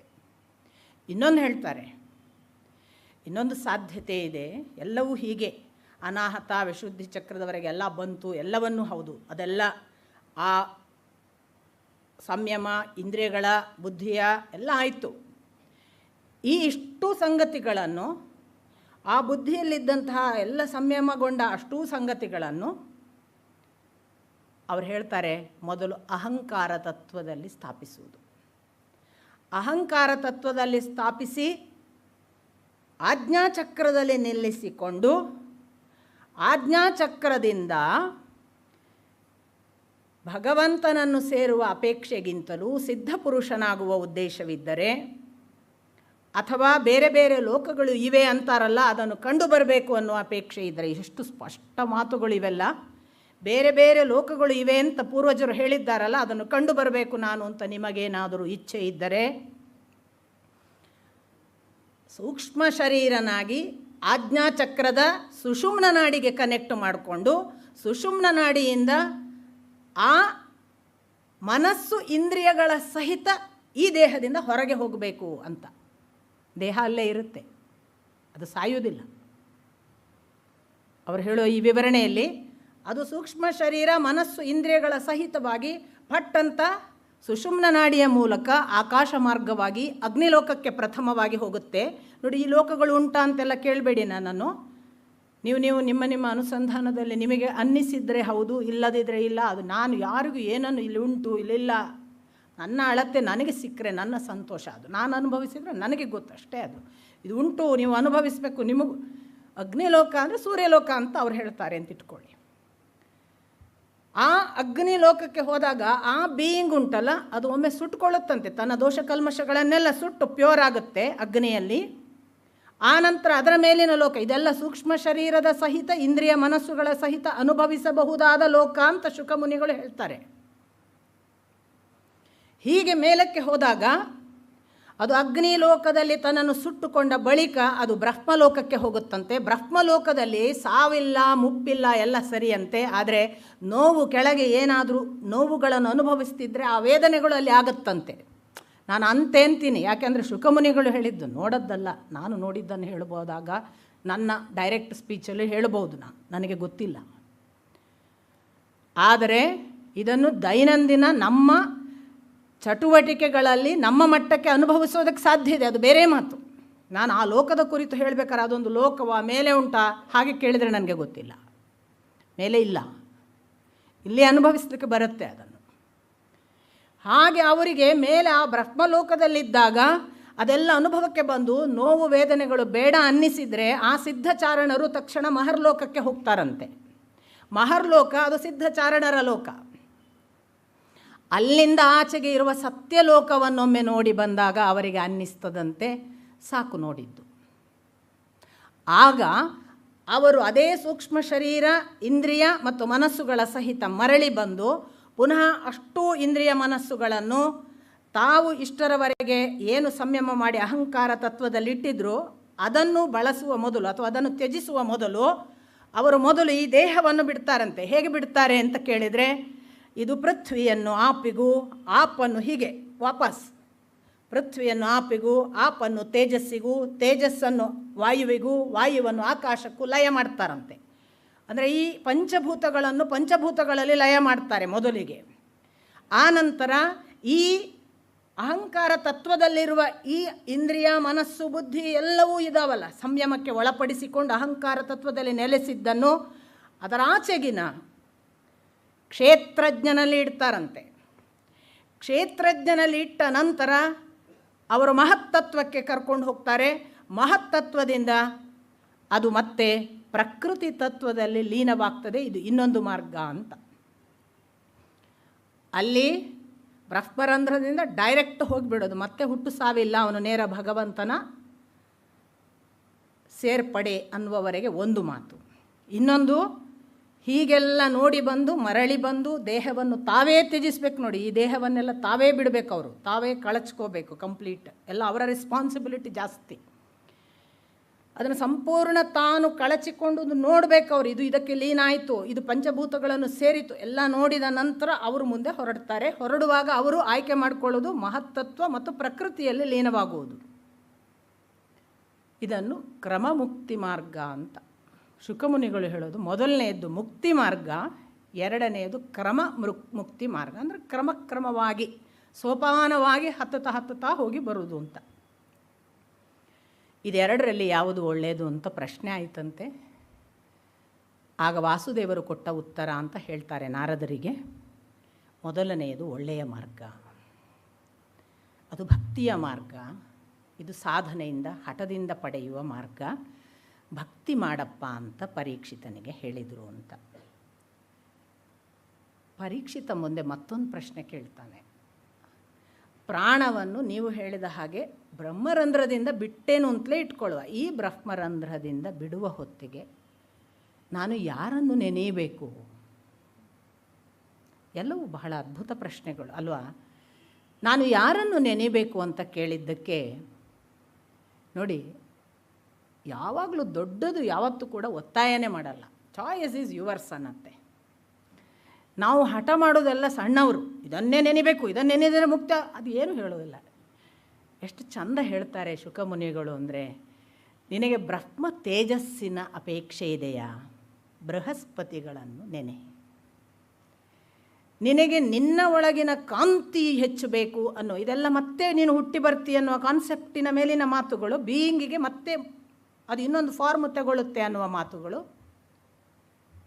ನಿನಗೆ ಬಹಳ ಕಾಂತಿಯುತನಾಗಿ ಬರಬೇಕಾ, ಅಗ್ನಿಯನ್ನು ನೆನೆ. ನಿನಗೆ ಸೌಂದರ್ಯ ಬೇಕಾ, ಗಂಧರ್ವರನ್ನು ನೆನೆ. ನಿನಗೆ ಭಾರೀ ಒಂದು ದಾಂಪತ್ಯ ಪ್ರೇಮದ ಹಸಿವು ಇದೆಯಾ, ಈ ಜನ್ಮದಲ್ಲಿ ಒಳ್ಳೆ ಹೆಂಡ್ತಿನೇ ಸಿಗಲಿಲ್ಲ, ಒಳ್ಳೆ ಸಂಸಾರನೇ ಆಗಲಿಲ್ಲ, ಒಳ್ಳೆ ದಾಂಪತ್ಯ ಪ್ರೇಮ ನೋಡಬೇಕು ಅಂತಿದೆಯಾ, ಉಮಾದೇವಿಯನ್ನು ನೆನೆ. ನಿನಗೊಂದು ವೇಳೆ ಭಾರೀ ಬಲಿಷ್ಠ, ಭಾರೀ ಅಂದರೆ ಭಯಂಕರ ಶಕ್ತಿವಾನ್ ಆಗಬೇಕಾ, ರುದ್ರನನ್ನು ನೆನೆ. ನಿನಗೆ ಭಾರಿ ಸಂಪತ್ತು ಬೇಕು, ಶ್ರೀಮಂತ ಆಗಬೇಕು ಅಂತುಂಟ, ಲಕ್ಷ್ಮಿಯನ್ನು ನೆನೆ. ನಿನಗೆ ಧನ ಕನಕ ಬೇಕಾ, ವಸುವನ್ನು ನೆನೆ, ವಸುಗಳನ್ನು ನೆನೆ. ಹೀಗೆಲ್ಲ ಲಿಸ್ಟ್ ಮಾಡ್ತಾರೆ. ನಾನಿವತ್ತು ನನ್ನ ಮಿತ್ರ ಸತ್ಯೇಶ್ಗೆ ಹೇಳ್ತಾ ಇದ್ದೆ, ಈ ಲಿಸ್ಟ್ ನನಗೆ ಯಾಕೆ ಬಹಳ ಇಷ್ಟ ಅಂದರೆ ಅದರಲ್ಲೊಂದು ಕನೆಕ್ಟಿವಿಟಿ ಬಹಳ ಬ್ಯೂಟಿಫುಲ್ ಇದೆ ನೋಡಿ. ಅದು ಏನು, ಅಗ್ನಿ ತೇಜಸ್ಸು, ಆಮೇಲೆ ನಿನಗೆ ಸೌಂದರ್ಯ ಗಂಧರ್ವರು, ನಿನಗೆ ಭಾರಿ ಪ್ರೇಮದ ಅಪೇಕ್ಷೆ ಇದೆಯಾ, ಊರ್ವಶಿಯನ್ನು ನೆನೆ. ಎಲ್ಲೋ ಒಂದು ಆ ಬ್ಯೂಟಿಫುಲ್ ಕನೆಕ್ಷನ್. ಮತ್ತೆ ನೋಡಿ, ನಮ್ಮ ಬೀಯಿಂಗ್ ತಾನು ಹೋಗುವಾಗ ಏನನ್ನು ನೆನೀತದೋ ಅದೇ ಆಗ್ತದೆ ಅನ್ನೋದು ಶತಸಿದ್ಧ. ನಾವು ಹೇಳಲ್ವಾ, ನಾನು ಮಾಡಿ ತೀರ್ತೇನೆ ಅಂದರೆ ಮಾಡಿ ತೀರ್ತೇನೆ ಅಂತ ಕನ್ವಿಕ್ಷನ್ ಮಾಡಿದರೆ ಮಾಡಿಯೇ ಮಾಡಲ್ವಾ. ಅದು ಬೀಯಿಂಗಿನ ಒಂದು ಆ್ಯಟಿಟ್ಯೂಡ್ ಮತ್ತು ಕ್ವಾಲಿಟಿ ಕೂಡ. ಬೀಯಿಂಗ್ ನಾನು ಇಲ್ಲಿಯೇ ಸೇರ್ತೇನೆ ಅಂತ ಏನನ್ನು ಎಣಿಸ್ತದೋ ಅದೇ ಆಗುತ್ತೆ. ಬೀಯಿಂಗಿಗೆ ಆ ಕೆಪ್ಯಾಸಿಟಿ ಇದೆ. ಸೊ ಅವರು ಅದಕ್ಕೆ ಎಂಥ ಬ್ಯೂಟಿಫುಲ್. ಅದರ ಉಳಿದ ಬಹಳ ಲಿಸ್ಟ್ಗಳೆಲ್ಲ ಇವೆ. ನಾನು ಕೆಲವು ಸ್ಯಾಂಪಲ್ ಕೊಟ್ಟಿದ್ದೀನಿ. ನನಗೆ ಪರಮ ಪ್ರಿಯವಾದದ್ದು ಅವರ ಒಂದು ಮಾತು ಹೇಳ್ತಾರೆ, ನಿನಗೆ ಏನೂ ಬೇಡ ಅನ್ನುವ ನಿಷ್ಕಾಮ ಭಾವ ಇದೆಯಾ, ನಾರಾಯಣನನ್ನು ನೆನೆ. ನಾನು ಇಂಥ ಪಂಥದವ, ನಾವು ಇಂಥ ದೇವರನ್ನೇ ನೆನೆಯಬೇಕು, ನಾವು ಇಂಥದ್ದಲ್ಲದೆ ಇನ್ನೊಂದು ನೆನೆಯಬಾರ್ದು ಅಂತ ನೆನೆಯುವ ಹಠ ಇದೆಯಲ್ಲ, ಅದಕ್ಕಿಂತ ಗೊತ್ತಾಗದೆ ಹಾಗೊಂದು ನೆನೆಯುವುದು ಸಂಭವಿಸಬೇಕು. ಗೊತ್ತಾಗದೆ ನಾರಾಯಣನನ್ನು ನೆನೆಯುವಂತೆ ಆಯಿತಲ್ಲ, ಆಗುತ್ತಲ್ಲ, ಅದು ಅನುಗ್ರಹ. ಅಂತ ಕೃತಾರ್ಥ ಭಾವದ ಜೊತೆಗೆ ಆ ನಾರಾಯಣನನ್ನು ನೆನೆಯುವ ಸೌಂದರ್ಯ ಇದೆಯಲ್ಲ, ಗೊತ್ತೇ ಇಲ್ಲದೆ ಆಗಿಬಿಡ್ತಲ್ಲ ನಾರಾಯಣ ಹೇಳು ಅಂತ, ಅದು ಭಗವಂತನ ಕೃಪೆ. ಅದು ಧ್ರುವನಿಗೆ ಒದಗಿತ್ತು. ಓಂ ನಮೋ ಭಗವತೆ ವಾಸುದೇವಾಯ ಹೇಳು ಅಂತ ಯಾರೋ ಬಂದು ದಾರಿಯಲ್ಲಿ ಹೋಗೋ ಹುಡುಗನಿಗೆ ಹೇಳಿದರು ಅಲ್ವಾ ನಾರದರು. ಏನು ಇದರ ಹಿಂದೆ ಅಂದರೆ, ನಮಗೆ ಒಳಗೆ ಹೊಟ್ಟೆಯಲ್ಲಿದ್ದಾಗಲೇ ಹರಿನಾಮ ಸ್ಮರಣೆ ಮಾಡುವಂತಲೂ ಅಲ್ಲಿ ಪ್ರಹ್ಲಾದನಿಗೂ ನಾರದರೇ ಹೇಳಿದರು. ನಾರದರು ನನಗೆ ಮತ್ತೆ ಮತ್ತೆ ನಾನು ಅದನ್ನೇ ಹೇಳೋದು, ಇಂಟ್ಯೂಷನ್. ನಿನ್ನನ್ನು ಕರೆಕ್ಟ್ ಗೈಡ್ಲೈನ್ ಮಾಡುವ ಇಂಟ್ಯೂಷನಿಗೆ ನಾರದರು ಅಂತ ಹೆಸರು. ಅವನು ಚಿತ್ತದಲ್ಲೇ ಇರುವುದು ಅಂತ ಮತ್ತೆ ಗೊತ್ತಾಯಿತು ನನಗೆ. ಚಿತ್ತ ಅಂದರೆ ಕ್ಷೇತ್ರಜ್ಞನ ಸ್ಥಾನ. ಕ್ಷೇತ್ರಜ್ಞ ಅಂದರೆ ನಾವು ಯಾರನ್ನು ಪರಮ ಅಂತ ತಿಳಿತೇವಲ್ಲ, ಪರಮಬ್ರಹ್ಮ ಅಂತ ಒಬ್ಬಿದ್ದಾನೆ. ಸಾಮಾನ್ಯ ಬ್ರಹ್ಮ ಸೃಷ್ಟಿಕರ್ತ. ಪರಮಬ್ರಹ್ಮ ಅಂದರೆ ಈ ಉಪನಿಷತ್ತು ಹೇಳುವ ಬ್ರಹ್ಮ. ಬೃಹತಿ ಇತಿ ಬ್ರಹ್ಮ, ಇದಕ್ಕಿಂತ ದೊಡ್ಡದು ಯಾವುದಿಲ್ಲವೋ ಅದು ಬ್ರಹ್ಮ, ಅದು ಭಗವಂತ. ಅವನು ನಾರದರು ಸನಕಾದಿಗಳೆಲ್ಲ ಚಿತ್ತದಲ್ಲಿ ನಿಂತ ಅವರ ಪೊಸಿಷನ್ ಹೇಳುವಾಗ. ಸೊ ಈ ಥರ ನಿಷ್ಕಾಮ ಭಾವ ಇದೆಯಾ, ನಾರಾಯಣನನ್ನು ನೆನೆಯಬೇಕು ಅನ್ನುವ ಒಂದು ಉಲ್ಲೇಖ ಇದೆಯಲ್ಲ, ಅದು ಸೋ ಬ್ಯೂಟಿಫುಲ್. ಸುಮ್ಮನೆ ನಾರಾಯಣನನ್ನು ನೆನೆಯುವುದಕ್ಕಿಂತ ನಿಷ್ಕಾಮ ಭಾವ ಎಷ್ಟು ಉಂಟು ಅಂತ ಟೆಸ್ಟ್ ಮಾಡಬೇಕು ಒಂದು. ಅಥವಾ ನಾರಾಯಣನನ್ನು ನೆನೆಯುವುದರಿಂದ ನಿಷ್ಕಾಮ ಭಾವದ ತುದಿಯಲ್ಲಿ ಜಗತ್ ಪ್ರಳಯ ಆಗಿ ಇನ್ಯಾರೂ ಇಲ್ಲದ ನೀರು ಮುಳುಗಿದ ಸಕಲವನ್ನು ಕಳೆದುಕೊಂಡ ಕಟ್ಟೆ ಕಾಂತದಲ್ಲಿ ಸತ್ತು ಹೋಗ್ತೇನೆ ಅನ್ನುವ ಸ್ಥಿತಿಯ ಮಾರ್ಕಂಡೇಯನಂತಹ ಅನುಭವ ಇದ್ದಾಗ ಅವನ ದರ್ಶನ ಆಗ್ತದೆ. ಅದಕ್ಕೆ ಸಿದ್ಧ ಇರಬೇಕು. ಯಾವುದೂ ಬೇಡ ಅಂದವನು ಏನೂ ಇಲ್ಲದ ಸ್ಥಿತಿಯಲ್ಲಿ ಅವನನ್ನು ಕಾಣಲಿಕ್ಕೆ ಸಿದ್ಧನಿರಬೇಕಲ್ಲ, ಅಂಥ ಧೀರನಿಗೆ ಈ ಮಂತ್ರ ಅಂತ. ಪರಮ ಅದ್ಭುತ ಸಂಗತಿಗಳು. ಆಟ ಅಂತ ತಗೊಂಡು ಚೆಲ್ಲಾಟ ಆಡಿದರೆ ಅದು ನಮ್ಮ ದೇವರ ಹೆಸರು, ನಮ್ಮದು ಪಂಥ ಅಂತ ಮಾಡಿದರೆ ಎಲ್ಲಿಗೆ ಹೋದೆವು ನಾವು? ಪರಮಾದ್ಭುತ ಸಂಗತಿಗಳು ಅದರ ಒಳಗಿರುವಾಗ ಅದರ ವೈಶಾಲ್ಯವನ್ನು ನೆನೆದರೆ ಗಾಬರಿ ಆಗ್ತದೆ. ಇಂಥ ಈ ಸ್ಥಿತಿಯಲ್ಲಿ ಹೀಗೆಲ್ಲ ದೇವರ ನೆನೆಕೆ ಸಾಧ್ಯ ಮತ್ತು ನೀನು ನೆನೀತಾ ಹೀಗೆಲ್ಲ ತಲುಪಬಹುದು ಅಂತ ಹೇಳಿದ ನಂತರದಲ್ಲಿ ನಾವು ನಿನ್ನೆ ನೋಡಿದ ಭಾಗ ಅದು ಈಗಾಗಲೇ ಭಗವಂತ 3 ಕರ್ಮ, ಸ್ವಭಾವ ಮತ್ತು ಕಾಲಗಳನ್ನು ಸ್ವೀಕರಿಸಿದ್ದಾನೆ. ತಾನು ಬಹುವಾಗಬೇಕು ಎನ್ನುವ ಅಪೇಕ್ಷೆಯಿಂದ ಸೃಷ್ಟಿ, ನಾರದರು, ಬ್ರಹ್ಮ ಸಂಭಾಷಣಾ ಭಾಗ ನಿನ್ನೆ ನೋಡಿದ್ದು ನಾವು. ಆ 3 ಸಂಗತಿಗಳನ್ನು ಸ್ವೀಕರಿಸಿದ ಭಗವಂತ ಪ್ರಪ್ರಥಮವಾಗಿ ಕಾಲಕ್ಕೆ ಮತ್ತು ಸ್ವಭಾವಕ್ಕೆ ಒಂದು ಕಾಂಬಿನೇಷನ್ ಆಗುವುದರ ಮೂಲಕ ಕರ್ಮ ಯಾವುದಾಯಿತು ಅಂದರೆ ಮಹತ್ತತ್ವದ ಸೃಷ್ಟಿಯಾಯಿತು. ಮತ್ತು ಮಹತ್ತತ್ವದ ಸೃಷ್ಟಿಯ ಜೊತೆಗೆ ಅಹಂಕಾರ ಹುಟ್ಟಿತು. ಅದು ತಾಮಸ ಅಹಂಕಾರ. ನಾನು ನಿನ್ನೆ ಅದನ್ನು ವಿವರಿಸಿದೆ. ಮತ್ತು ಆ ಅಹಂಕಾರಗಳಲ್ಲಿ 3 ವಿಭಾಗ: ವೈಕಾರಿಕ ಮತ್ತು ತೈಜಸ ಮತ್ತು ತಾಮಸ ಅಹಂಕಾರಗಳು ಅಂತ. ಒಂದು ಇಚ್ಛಾಶಕ್ತಿ, ಒಂದು ಕ್ರಿಯಾಶಕ್ತಿ ಮತ್ತು ಇನ್ನೊಂದು ದ್ರವ್ಯಶಕ್ತಿ ಅನ್ನೋದನ್ನು ಕೂಡ ನಾವು ನಿನ್ನೆ ದಿನ ನೋಡಿದ್ವಿ. ಈ 3 ಇಚ್ಛಾಶಕ್ತಿ ಅಥವಾ ಜ್ಞಾನಶಕ್ತಿ ಅದು ಯಾವುದು? ಸಾತ್ವಿಕ ಅಹಂಕಾರ. ಆ ಬಳಿಕದ ತೈಜಸ ಅಹಂಕಾರಕ್ಕೆ ಸಂಬಂಧಪಟ್ಟ ಕ್ರಿಯಾಶಕ್ತಿ, ಮಾಡಬೇಕು, ಇರಬೇಕು, ನೋಡಬೇಕು ಇತ್ಯಾದಿ. ಅದರ ನಂತರದ್ದು ಆ ದ್ರವ್ಯಶಕ್ತಿ, ಅದರ ಸೃಷ್ಟಿ ಸಾಧ್ಯತೆಗಳನ್ನು ಕೂಡ ನಿನ್ನೆ ದಿವಸ ನಾವು ಪ್ರಾರಂಭ ಮಾಡಿದ್ವಿ. ತಾಮಸ ಅಹಂಕಾರದಲ್ಲಿ ಪಂಚಭೂತಗಳು, ಅದಕ್ಕೆ ಸಂಬಂಧಪಟ್ಟ ತನ್ಮಾತ್ರೆಗಳು, ಶಬ್ದ, ಸ್ಪರ್ಶ ಇತ್ಯಾದಿ, ಅದನ್ನು ನೋಡಿದ್ವಿ, ರೂಪ ಎಲ್ಲ. ಅದಾದ ಮೇಲೆ ಈ ಪಂಚಭೂತಗಳು ಮತ್ತು ಈ ಪಂಚ ತನ್ಮಾತ್ರೆಗಳ ನಿರ್ಮಾಣ ಆದ ನಂತರದಲ್ಲಿ ಇಚ್ಛಾಶಕ್ತಿ ಅಥವಾ ವೈಕಾರಿಕ ತೇಜಸ್ಸು ಅಥವಾ ವೈಕಾರಿಕ ಅಹಂಕಾರ ಅದು ಏನನ್ನು ಸೃಷ್ಟಿ ಮಾಡಿತು ಅನ್ನೋದನ್ನು ನೋಡಿದ್ವಿ. ಅದು ಜ್ಞಾನಶಕ್ತಿಯನ್ನು, ಅದು ಇಂದ್ರಿಯ ಮನಸ್ಸುಗಳನ್ನು ಸೃಷ್ಟಿ ಮಾಡಿತು ಅಂತ. ಅದಾದ ನಂತರದಲ್ಲಿ ನಾವು ನೋಡಿದ್ದು ನಿನ್ನೆಯ ದಿನ ಕಟ್ಟಕಡೆಯ ಭಾಗ, ಅದು ರಾಜಸ ಅಹಂಕಾರದಲ್ಲಿ ಅದು ಜ್ಞಾನೇಂದ್ರಿಯ ಮತ್ತು ಕರ್ಮೇಂದ್ರಿಯಗಳನ್ನು ಜೊತೆಗೆ ಬುದ್ಧಿಪ್ರಾಣವನ್ನು ಸೃಷ್ಟಿ ಮಾಡಿತು. ಇಷ್ಟೆಲ್ಲ ಮಾಡಿದ ನಂತರ ಇವು ಎಲ್ಲವೂ ಮಹತ್ತತ್ವಗಳು. ಈ ಮಹತ್ತತ್ವಗಳಿಗೆ ತಾವಾಗಿ ಹುಟ್ಟುವುದು ಹೇಗೆ ಅಂತ ಗೊತ್ತಾಗಲಿಲ್ಲ ಒಂದು ಶರೀರದಲ್ಲಿ. ಆಗ ಅದೊಂದು ಬ್ರಹ್ಮಾಂಡವಾಗಿ ನೀರಿನಲ್ಲಿ 1000 ವರ್ಷ ಮಲಗಿತ್ತು. ಆ ನೀರಿನಲ್ಲಿ 1000 ವರ್ಷ ಅಂಡರೂಪದಲ್ಲಿದ್ದಂತಹ ಆ ಮಹತ್ತತ್ವಕ್ಕೆ ಪುನಃ ಭಗವಂತನು ಕರ್ಮಸ್ವಭಾವ ಮತ್ತು ಕಾಲವನ್ನು ಸ್ವೀಕರಿಸಿ, ಇದು 3 ಇಲ್ಲದೆ ಆಗದೇ ಇಲ್ಲ. ಗುಣಾತೀತನು, ಕರ್ಮಾತೀತನು ಮತ್ತು ಕಾಲಾತೀತನು ಕಾಲವನ್ನು, ಕರ್ಮವನ್ನು ಮತ್ತು ಸ್ವಭಾವ ಗುಣವನ್ನು ತಾನು ತೆಗೆದುಕೊಂಡು ಆ ಮಹತ್ತತ್ವದ ಒಳಗೆ ಪ್ರವೇಶಿಸಿ ಮತ್ತೆ ಹೊರಗೆ ಬರುವಾಗ ವಿರಾಟ್ ಪುರುಷನಾಗಿ ಬಂದ. ಇದು ಅದರ ನಿನ್ನೆಯವರೆಗಿನ ನಮ್ಮ ನೋಟ. ಈ ವಿರಾಟ್ ಪುರುಷ ಹೇಗಿದ್ದ ಅನ್ನುವ ವಿವರಣೆಯನ್ನು ನಾಳೆ ನೋಡೋಣ ಅಂತ ನಾನು ನಿಮಗೆ ನಿನ್ನೆಯ ದಿನ ಹೇಳಿದ್ದೆ. ಈ ವಿರಾಟ್ ಪುರುಷನ ವಿವರಣೆಯನ್ನು ಅವರು ಮಾಡ್ತಾ, ಇದು ಮತ್ತೆ ಪುನಃ ಇದೆಲ್ಲ ಹೇಗೆ ಅಂದರೆ ಏನ್ರಿ ಅದು ಅಂದರೆ ಇಲ್ಲ, ಏನ್ರಿ ಅದು ಅನ್ನೋ ಪ್ರಶ್ನೆ ಬಂದ ಕೂಡಲೇ ನಮಗೆ ಓಪನಿಂಗ್ ಕ್ಲೋಸ್ ಅಷ್ಟೆ. ಅಲ್ಲೇನಿರುತ್ತೆ ರೀ, ಕತ್ತಲಲ್ವಾ ಅಂತ ಒಂದು ಕತ್ತಲೆಯ ಗುಹಕ್ಕೆ ಹೋಗಲಿಲ್ಲ ಅಂತ ಇಟ್ಕೊಳ್ಳೋಣ ನಾವು. ಕತ್ತಲೆಯ ಗುಹೆಯಲ್ಲಿ ಏನಾದರೂ ಇದೆಯಾ ಸಾಧ್ಯತೆಗಳು ಅಂತ ಗೊತ್ತಾಗಬೇಕಾದ್ರೆ ಕತ್ತಲೆಯ ಗುಹೆಯ ಒಳಗೆ ಹೋಗಿ ಕೂತ್ಕೊಂಡು ನೋಡಬೇಕು. ಏನಾದರೂ ಇದ್ದರೆ ಗೊತ್ತಾಗ್ತದೆ, ಏನು ಇಲ್ಲದಿದ್ದರೂ ಗೊತ್ತಾಗ್ತದೆ ಅಲ್ವಾ. ಏನು ಇದೆ ಮತ್ತು ಏನಿಲ್ಲ ಎರಡೂ ಗೊತ್ತಾಗುವುದು ಹೋದ ಮೇಲೇ. ಹೋಗಲಿಕ್ಕೆ ಇಂಟ್ರೆಸ್ಟ್ ಇಲ್ಲದಿದ್ದರೆ ಆಯಿತು, ಹೊರಗೆ ಇರಿ, ಗುಹೆಗೆ ನಷ್ಟ ಇಲ್ಲ. ಹಾಗೆ ಇಲ್ಲಿ ಆ ಇಡೀ ಆಕಾರ ನಿಂತಿತ್ತಲ್ಲ, ಒಂದು ಭೌಮಾಕಾರವಾಗಿ ಅದು ಹೇಗಿತ್ತು ಅಂತ ಹೇಳುವಾಗ ಬಹಳ ಜನರಲ್ಲಾಗಿ ಒಂದು ಸಾರಿಗೆ ಅದು ಹೇಗೆ ಕಾಣಿಸ್ತು ಅನ್ನೋದನ್ನು ಬಹಳ ಅದ್ಭುತವಾಗಿ ಆ ಬ್ರಹ್ಮ ನಾರದರಿಗೆ ವಿವರಿಸ್ತಾನೆ. ಅದು ಹೇಗಿತ್ತು ಅಂದರೆ, ಭೂಹು ಭುವಃ ಸ್ವ ಲೋಕಗಳೆಲ್ಲವೂ 3 ಅದರ ಒಳಗೆ ಇತ್ತು. ಪರ್ವತಗಳು ಅದರಲ್ಲಿತ್ತು, ನದಿಗಳು ಅದರಲ್ಲಿತ್ತು, ಅದು ಆಕಾಶವನ್ನು ಒಳಗೊಂಡಿತ್ತು, ಅದು ಅಗ್ನಿ ಅಲ್ಲಿತ್ತು, ಅದರಲ್ಲಿ ಪಂಚಭೂತಗಳು ಅಂತ ಹೇಳುವ ಏನೆಲ್ಲ ನಾವು ನಿನ್ನೆಯ ದಿನ ಪಟ್ಟಿ ಮಾಡಿ ಅದೆಲ್ಲವೂ ಇತ್ತು. ಮತ್ತು ಅದು ಸಹಸ್ರವಾಗಿ ಕಾಣಿಸುವಷ್ಟು ಇತ್ತು. ಇದು ಒಂದು ಭಾಗ. ಇಷ್ಟು ಹೇಳ್ತಾ ಅದನ್ನು ನೋಡ್ತಾ ಹೋದರೆ ಅದು ತನ್ನನ್ನು ತಾನು ಹೇಗೆಲ್ಲ ಪ್ರಕಟಪಡಿಸಬಹುದು ಅಂತ ಅಭಿವ್ಯಕ್ತಿಗೆ ತೊಡಗುವ ಹಾಗೆ ಅದರೊಳಗೆ ಏನೆಲ್ಲ ಕಾಣಿಸ್ತು ಅಂತ ಹೇಳ್ತಾರೆ. ವಿಶ್ವರೂಪವನ್ನು ನೋಡಿದ ಅರ್ಜುನ, ನನಗೆ ಈ ಕಣ್ಣು ತಗೋಮಾರಯ ನೋಡೋಕ್ಕಾಗಲ್ಲ ಅಂದನಲ್ಲ, ಅದು ಎಷ್ಟಿರಬಹುದು ಅಂತ. ಅನುಗ್ರಹ ಮಾಡಿದ ಕಣ್ಣಿನಲ್ಲೇ ನೋಡಲಿಕ್ಕಾಗಲಿಲ್ಲ ಸಾಮಾನ್ಯ ನಮ್ಮಂಥ ಕಣ್ಣಿಗೆ. ಆದರೆ ನಾರದರಿಗೆ ಅದು ಅನುಗ್ರಹ ನೋಡಿ.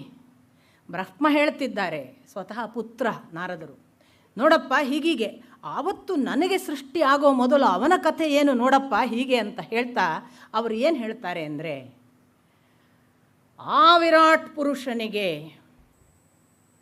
ಬಾಯಿಯಲ್ಲಿ ಮೊದಲು ಅವರು ಅಲ್ಲಿಂದ ಪ್ರಾರಂಭ ಮಾಡ್ತಾರೆ. ನೋಡಿ, ಇದು ನಾನೊಂದು ಉದ್ದೇಶ ಇಟ್ಕೊಂಡು 1000 ಜನರಲ್ಲಿ ಒಬ್ಬನೋ ಇಬ್ಬರೋ ಅನುಸಂಧಾನ ಮಾಡುವವರಿದ್ದರೆ ಅನುಕೂಲ ಆಗಲಿ ಅಂತ ಇಷ್ಟು ಅದನ್ನು ವಿವರಿಸ್ತಾ ಇದ್ದೇನೆ. ನನಗೆ ಬೇರೆ ಏನೂ ಕಾಳಜಿಗಳಿಲ್ಲ. ನಾವು ಬೆಳಿಬೇಕು, ನಮ್ಮ ಒಳಗಿನದ್ದು ಭಗವಂತನಿಗೆ ಸಮರ್ಪಣೆ ಆಗುವ ತುದಿಯವರೆಗೆ ನಾವು ಬೆಳೆಯೋಕ್ಕೆ ಸಾಧ್ಯವ ಅನ್ನೋದಷ್ಟೇ ನನ್ನ ಹಸಿವು. ಯಾರಿಗಾದರೂ ಉಪನ್ಯಾಸ ಮಾಡಿ ಏನೂ ಆಗಲಿಕ್ಕಿಲ್ಲ. ನನಗೆ ಈ ಕ್ಷಣ ಬಿಟ್ಟು ಹೋಗಲಿಕ್ಕೆ ಏನೇನೂ ತೊಂದರೆಗಳಿಲ್ಲ. ಆದರೆ ಅದು ಮುಟ್ಟಬೇಕಾದ ಒಂದು ಹೃದಯಕ್ಕೆ, ಒಂದು ಜೀವಕ್ಕೆ ಮುಟ್ಟಿದರೆ ಸಾಕು. ಆ ವಿರಾಟ್ ಸ್ವರೂಪದ ಆ ಒಂದು ಅಳತೆಯನ್ನು ಹೇಳುವಾಗ ಬಾಯಿಯಲ್ಲಿ ಆ ಕ್ಷಣಕ್ಕೆ ಹೇಳ್ತಾರೆ ವಾಕ್ ಪ್ರಾರಂಭ ಆಯಿತು. ಭಗವಂತನ ಬಾಯಿಯಲ್ಲಿ ವಾಕ್ ಪ್ರಾರಂಭ ಆಯಿತು. ವಾಕ್ ಹೇಳ್ತಾ ಇದ್ದ ಹಾಗೆ ಹೇಳ್ತಾರೆ, ಅದರ ಜೊತೆಗೆ ಅಗ್ನಿ ಇತ್ತು. ನೋಡಿ, ನೆನ್ಪಿಟ್ಕೊಳ್ಳೋ ಹಾಗೆ ಹೇಳ್ತೀನಿ, ನಾವು ಯಾರಾದರೂ ಕಠೋರ ಮಾತಾಡ್ರಿ ಏನಪ್ಪ ಅವನ ಮಾತೊಂದು ಬೆಂಕಿ ಹಾಗೆ.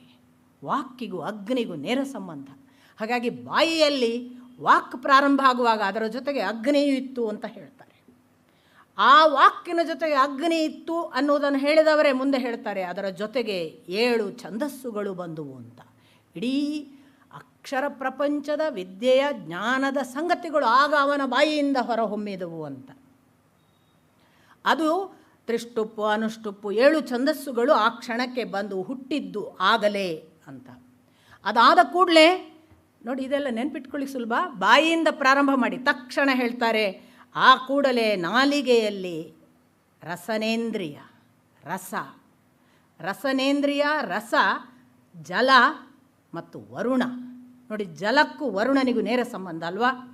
ವರುಣ ದೇವತೆ, ಅವನು ಜಲದೇವತೆ. ಆ ವರುಣ ಈ ನಾಲಿಗೆಯಲ್ಲಿ, ಹಾಗಾಗಿಯೇ ಬಾಯಿ ಯಾವತ್ತೂ ಕೂಡ ಒಂದು ಒದ್ದೆಯ ಅನುಭವದಲ್ಲೇ ಇರುತ್ತೆ. ನೋಡಿ, ಯಾರು ಆ ಹಸಿಯನ್ನು ಕಾಪಾಡಿಕೊಳ್ಳುವವ ಅಂದರೆ ವರುಣ ದೇವತೆ ಕೂತು ಕಾಪಾಡ್ತಾನೆ ಅಂತ. ನಮಗೆ ಬಾಯಿ ಹೆಚ್ಚು ಹಸಿಯಾದರೂ ಮಾತಾಡೋಕ್ಕಾಗಲ್ಲ, ಬಾಯಿ ಒಣಗಿದ್ರೂ ಮಾತಾಡೋಕ್ಕಾಗಲ್ಲ. ಬ್ಯೂಟಿಫುಲ್ ಕಾಂಬಿನೇಷನ್ ನೋಡಿ, ಒಳಗೆ ವಾಕ್ ಅಗ್ನಿ. ಇದು ನಾವು ಮಾತಾಡೋದೇ ಅಲ್ಲ ಸ್ವಾಮಿ, ಒಳಗೆ ವಾಕ್ ಅಗ್ನಿ, ಅದಕ್ಕೆ ಕಾಂಬಿನೇಷನ್ ವರುಣ. ಇವರು ಬ್ಯಾಲೆನ್ಸ್ ಮಾಡೋದಿದ್ರೆ ಮಾತು ಎಲ್ಲಿ ಉಂಟು? ಯಾರು ಮಾತಾಡುವವನು? ಬಾಯಿ ಆರಿಕೆ ಆಗಿ ಒಣಗಿದರೆ ನಾವು ಹೇಳ್ತೇವೆ ಒಂದು ಸ್ವಲ್ಪ ನೀರು ಕೊಡಿ. ಯಾಕೆ? ಜಲ ಆರಿತು, ವರುಣನ ಸಪೋರ್ಟ್ ಕಡಿಮೆ ಆಯಿತು. ಅಥವಾ ವರುಣ ಇದ್ದಾನೆ, ಅಗ್ನಿಗೆ ಸಾಧ್ಯ ಆಗ್ತಿಲ್ಲ, ಆಗಲೂ ಕೆಮ್ಮೋ ಮತ್ತೊಂದು ತೊಂದರೆ ಕೊಟ್ಟು ನಿಲ್ಲಿಸುತ್ತೆ. ಇದೆಲ್ಲ ಆಟ ಅಲ್ಲ. ಆ ವರುಣ ಅಗ್ನಿ ಇಬ್ಬರ ಕಾಂಬಿನೇಷನ್ ಬಹಳ ಹದ ಮೆಳಿತದಿಂದ ಇದ್ದರೆ ಆಗ ಸುಂದರವಾದ ವಾಕ್. ಅದು ಭಗವತ್ ಕೃಪೆ. ಅದಕ್ಕೆ ಅವತು ಮಾಂ ಅವತು ವಕ್ತಾರಂ, ಈ ನನ್ನನ್ನು ರಕ್ಷಿಸು, ಮಾತಾಡುವವನನ್ನು ರಕ್ಷಿಸು. ಯಾಕೆ? ನಾನು ಮಾತಾಡುವವನಲ್ಲಪ್ಪ ಅವನು ಅನ್ನುವ ಭಾವ ಇದೆಯಲ್ಲ, ಈ ಸರೆಂಡರ್ ನಮಗೆ ಬಂದರೆ ಸಾಕಲ್ಲ. ಇದನ್ನೆಲ್ಲ ಕೇಳುವುದರ ಮೂಲಕ ಇನ್ನೇನಾಗಲಿಕ್ಕಿದೆ? ಹಾಗೆ ಹೇಳ್ತಾ ಆ ವರುಣ ಅಗ್ನಿಯ ಮಾತುಗಳನ್ನು ಹೇಳಿ ಅವರು ಹೇಳ್ತಾರೆ, ಅಲ್ಲೇ ಪಿತೃದೇವತೆಗಳು, ಆ ನಾಲಿಗೆಯಲ್ಲಿ ಪಿತೃದೇವತೆಗಳು ಮತ್ತು ವರುಣ. ಇಷ್ಟು ಹೇಳಿ ಮುಂದೆ ನೋಡಿ, ಇದು ಲಿಂಕ್ ನೆನ್ಪಿಟ್ಕೊಳ್ಳೋಕ್ಕಾಗಿ ಇದರ ನಂತರ ತಕ್ಷಣ ಮೂಗಿಗೆ ಬರ್ತಾರೆ. ಈ ಒಳಗೆ ಇಷ್ಟರವರೆಗೆ ಜಲದಲ್ಲೇ ಇದ್ದ ವಾಯುವಿಗೆ ತಾನು ಹೊರಗೆ ಹೋಗಬೇಕು ಅನ್ನಿಸಿತಂತೆ. ಅದು ಮೂಗಿನಿಂದ ಹೊರಗೆ ಬಂತು, ವಿರಾಟ್ ಪುರುಷನದ್ದು. ಆಗ ಮೂಗಿನಿಂದ ಮುಖ್ಯ ಪ್ರಾಣ, ಜೊತೆಗೆ ವಾಯು. ಆ ವಾಯು ಅಂದರೆ ನಾವು ಹೇಳುವ ಇವನಲ್ಲ, ಪಂಚ ಪ್ರಾಣ ಅನ್ನುವ ವಾಯು ಇದೆಯಲ್ಲ ಅದು. ಅಶ್ವಿನಿ ದೇವತೆಗಳು, ಮೂಗಿನ 2 ಹೊಳ್ಳೆಗಳಲ್ಲಿ ಅಶ್ವಿನಿ ದೇವತೆಗಳು ರಕ್ಷಣೆಗಿರ್ತಾರೆ ಅಂತ. ಆಮೇಲೆ ಮುಖ್ಯ ಪ್ರಾಣ, ಜೊತೆಗೆ ಪ್ರಾಣ, ಅಪಾನ, ವ್ಯಾನ, ಉದಾನ, ಸಮಾನ ಅನ್ನುವ ಪಂಚ ಪ್ರಾಣಗಳು ಇಲ್ಲಿ ಬಂದು ಆವಿರ್ಭವಿಸಿದವು ಅಂತ. ಇದರ ನಂತರ ಕಣ್ಣಿಗೆ ಬರ್ತಾರೆ. ಆ ಭಗವಂತನ ನೇತ್ರದಿಂದ ರೂಪ ಮತ್ತು ತೇಜಸ್ಸು ಆವಿರ್ಭವಿಸಿತು.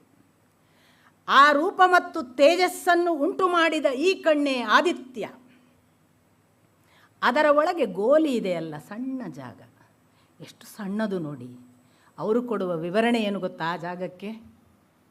ಸ್ವರ್ಗ ಮತ್ತು ಸೂರ್ಯನ ಜನ್ಮಸ್ಥಾನ. ಸ್ವರ್ಗನಿಗೂ ಮತ್ತು ಸೂರ್ಯನಿಗೂ ಜನ್ಮಸ್ಥಾನ, ಹೌದಲ್ವಾ?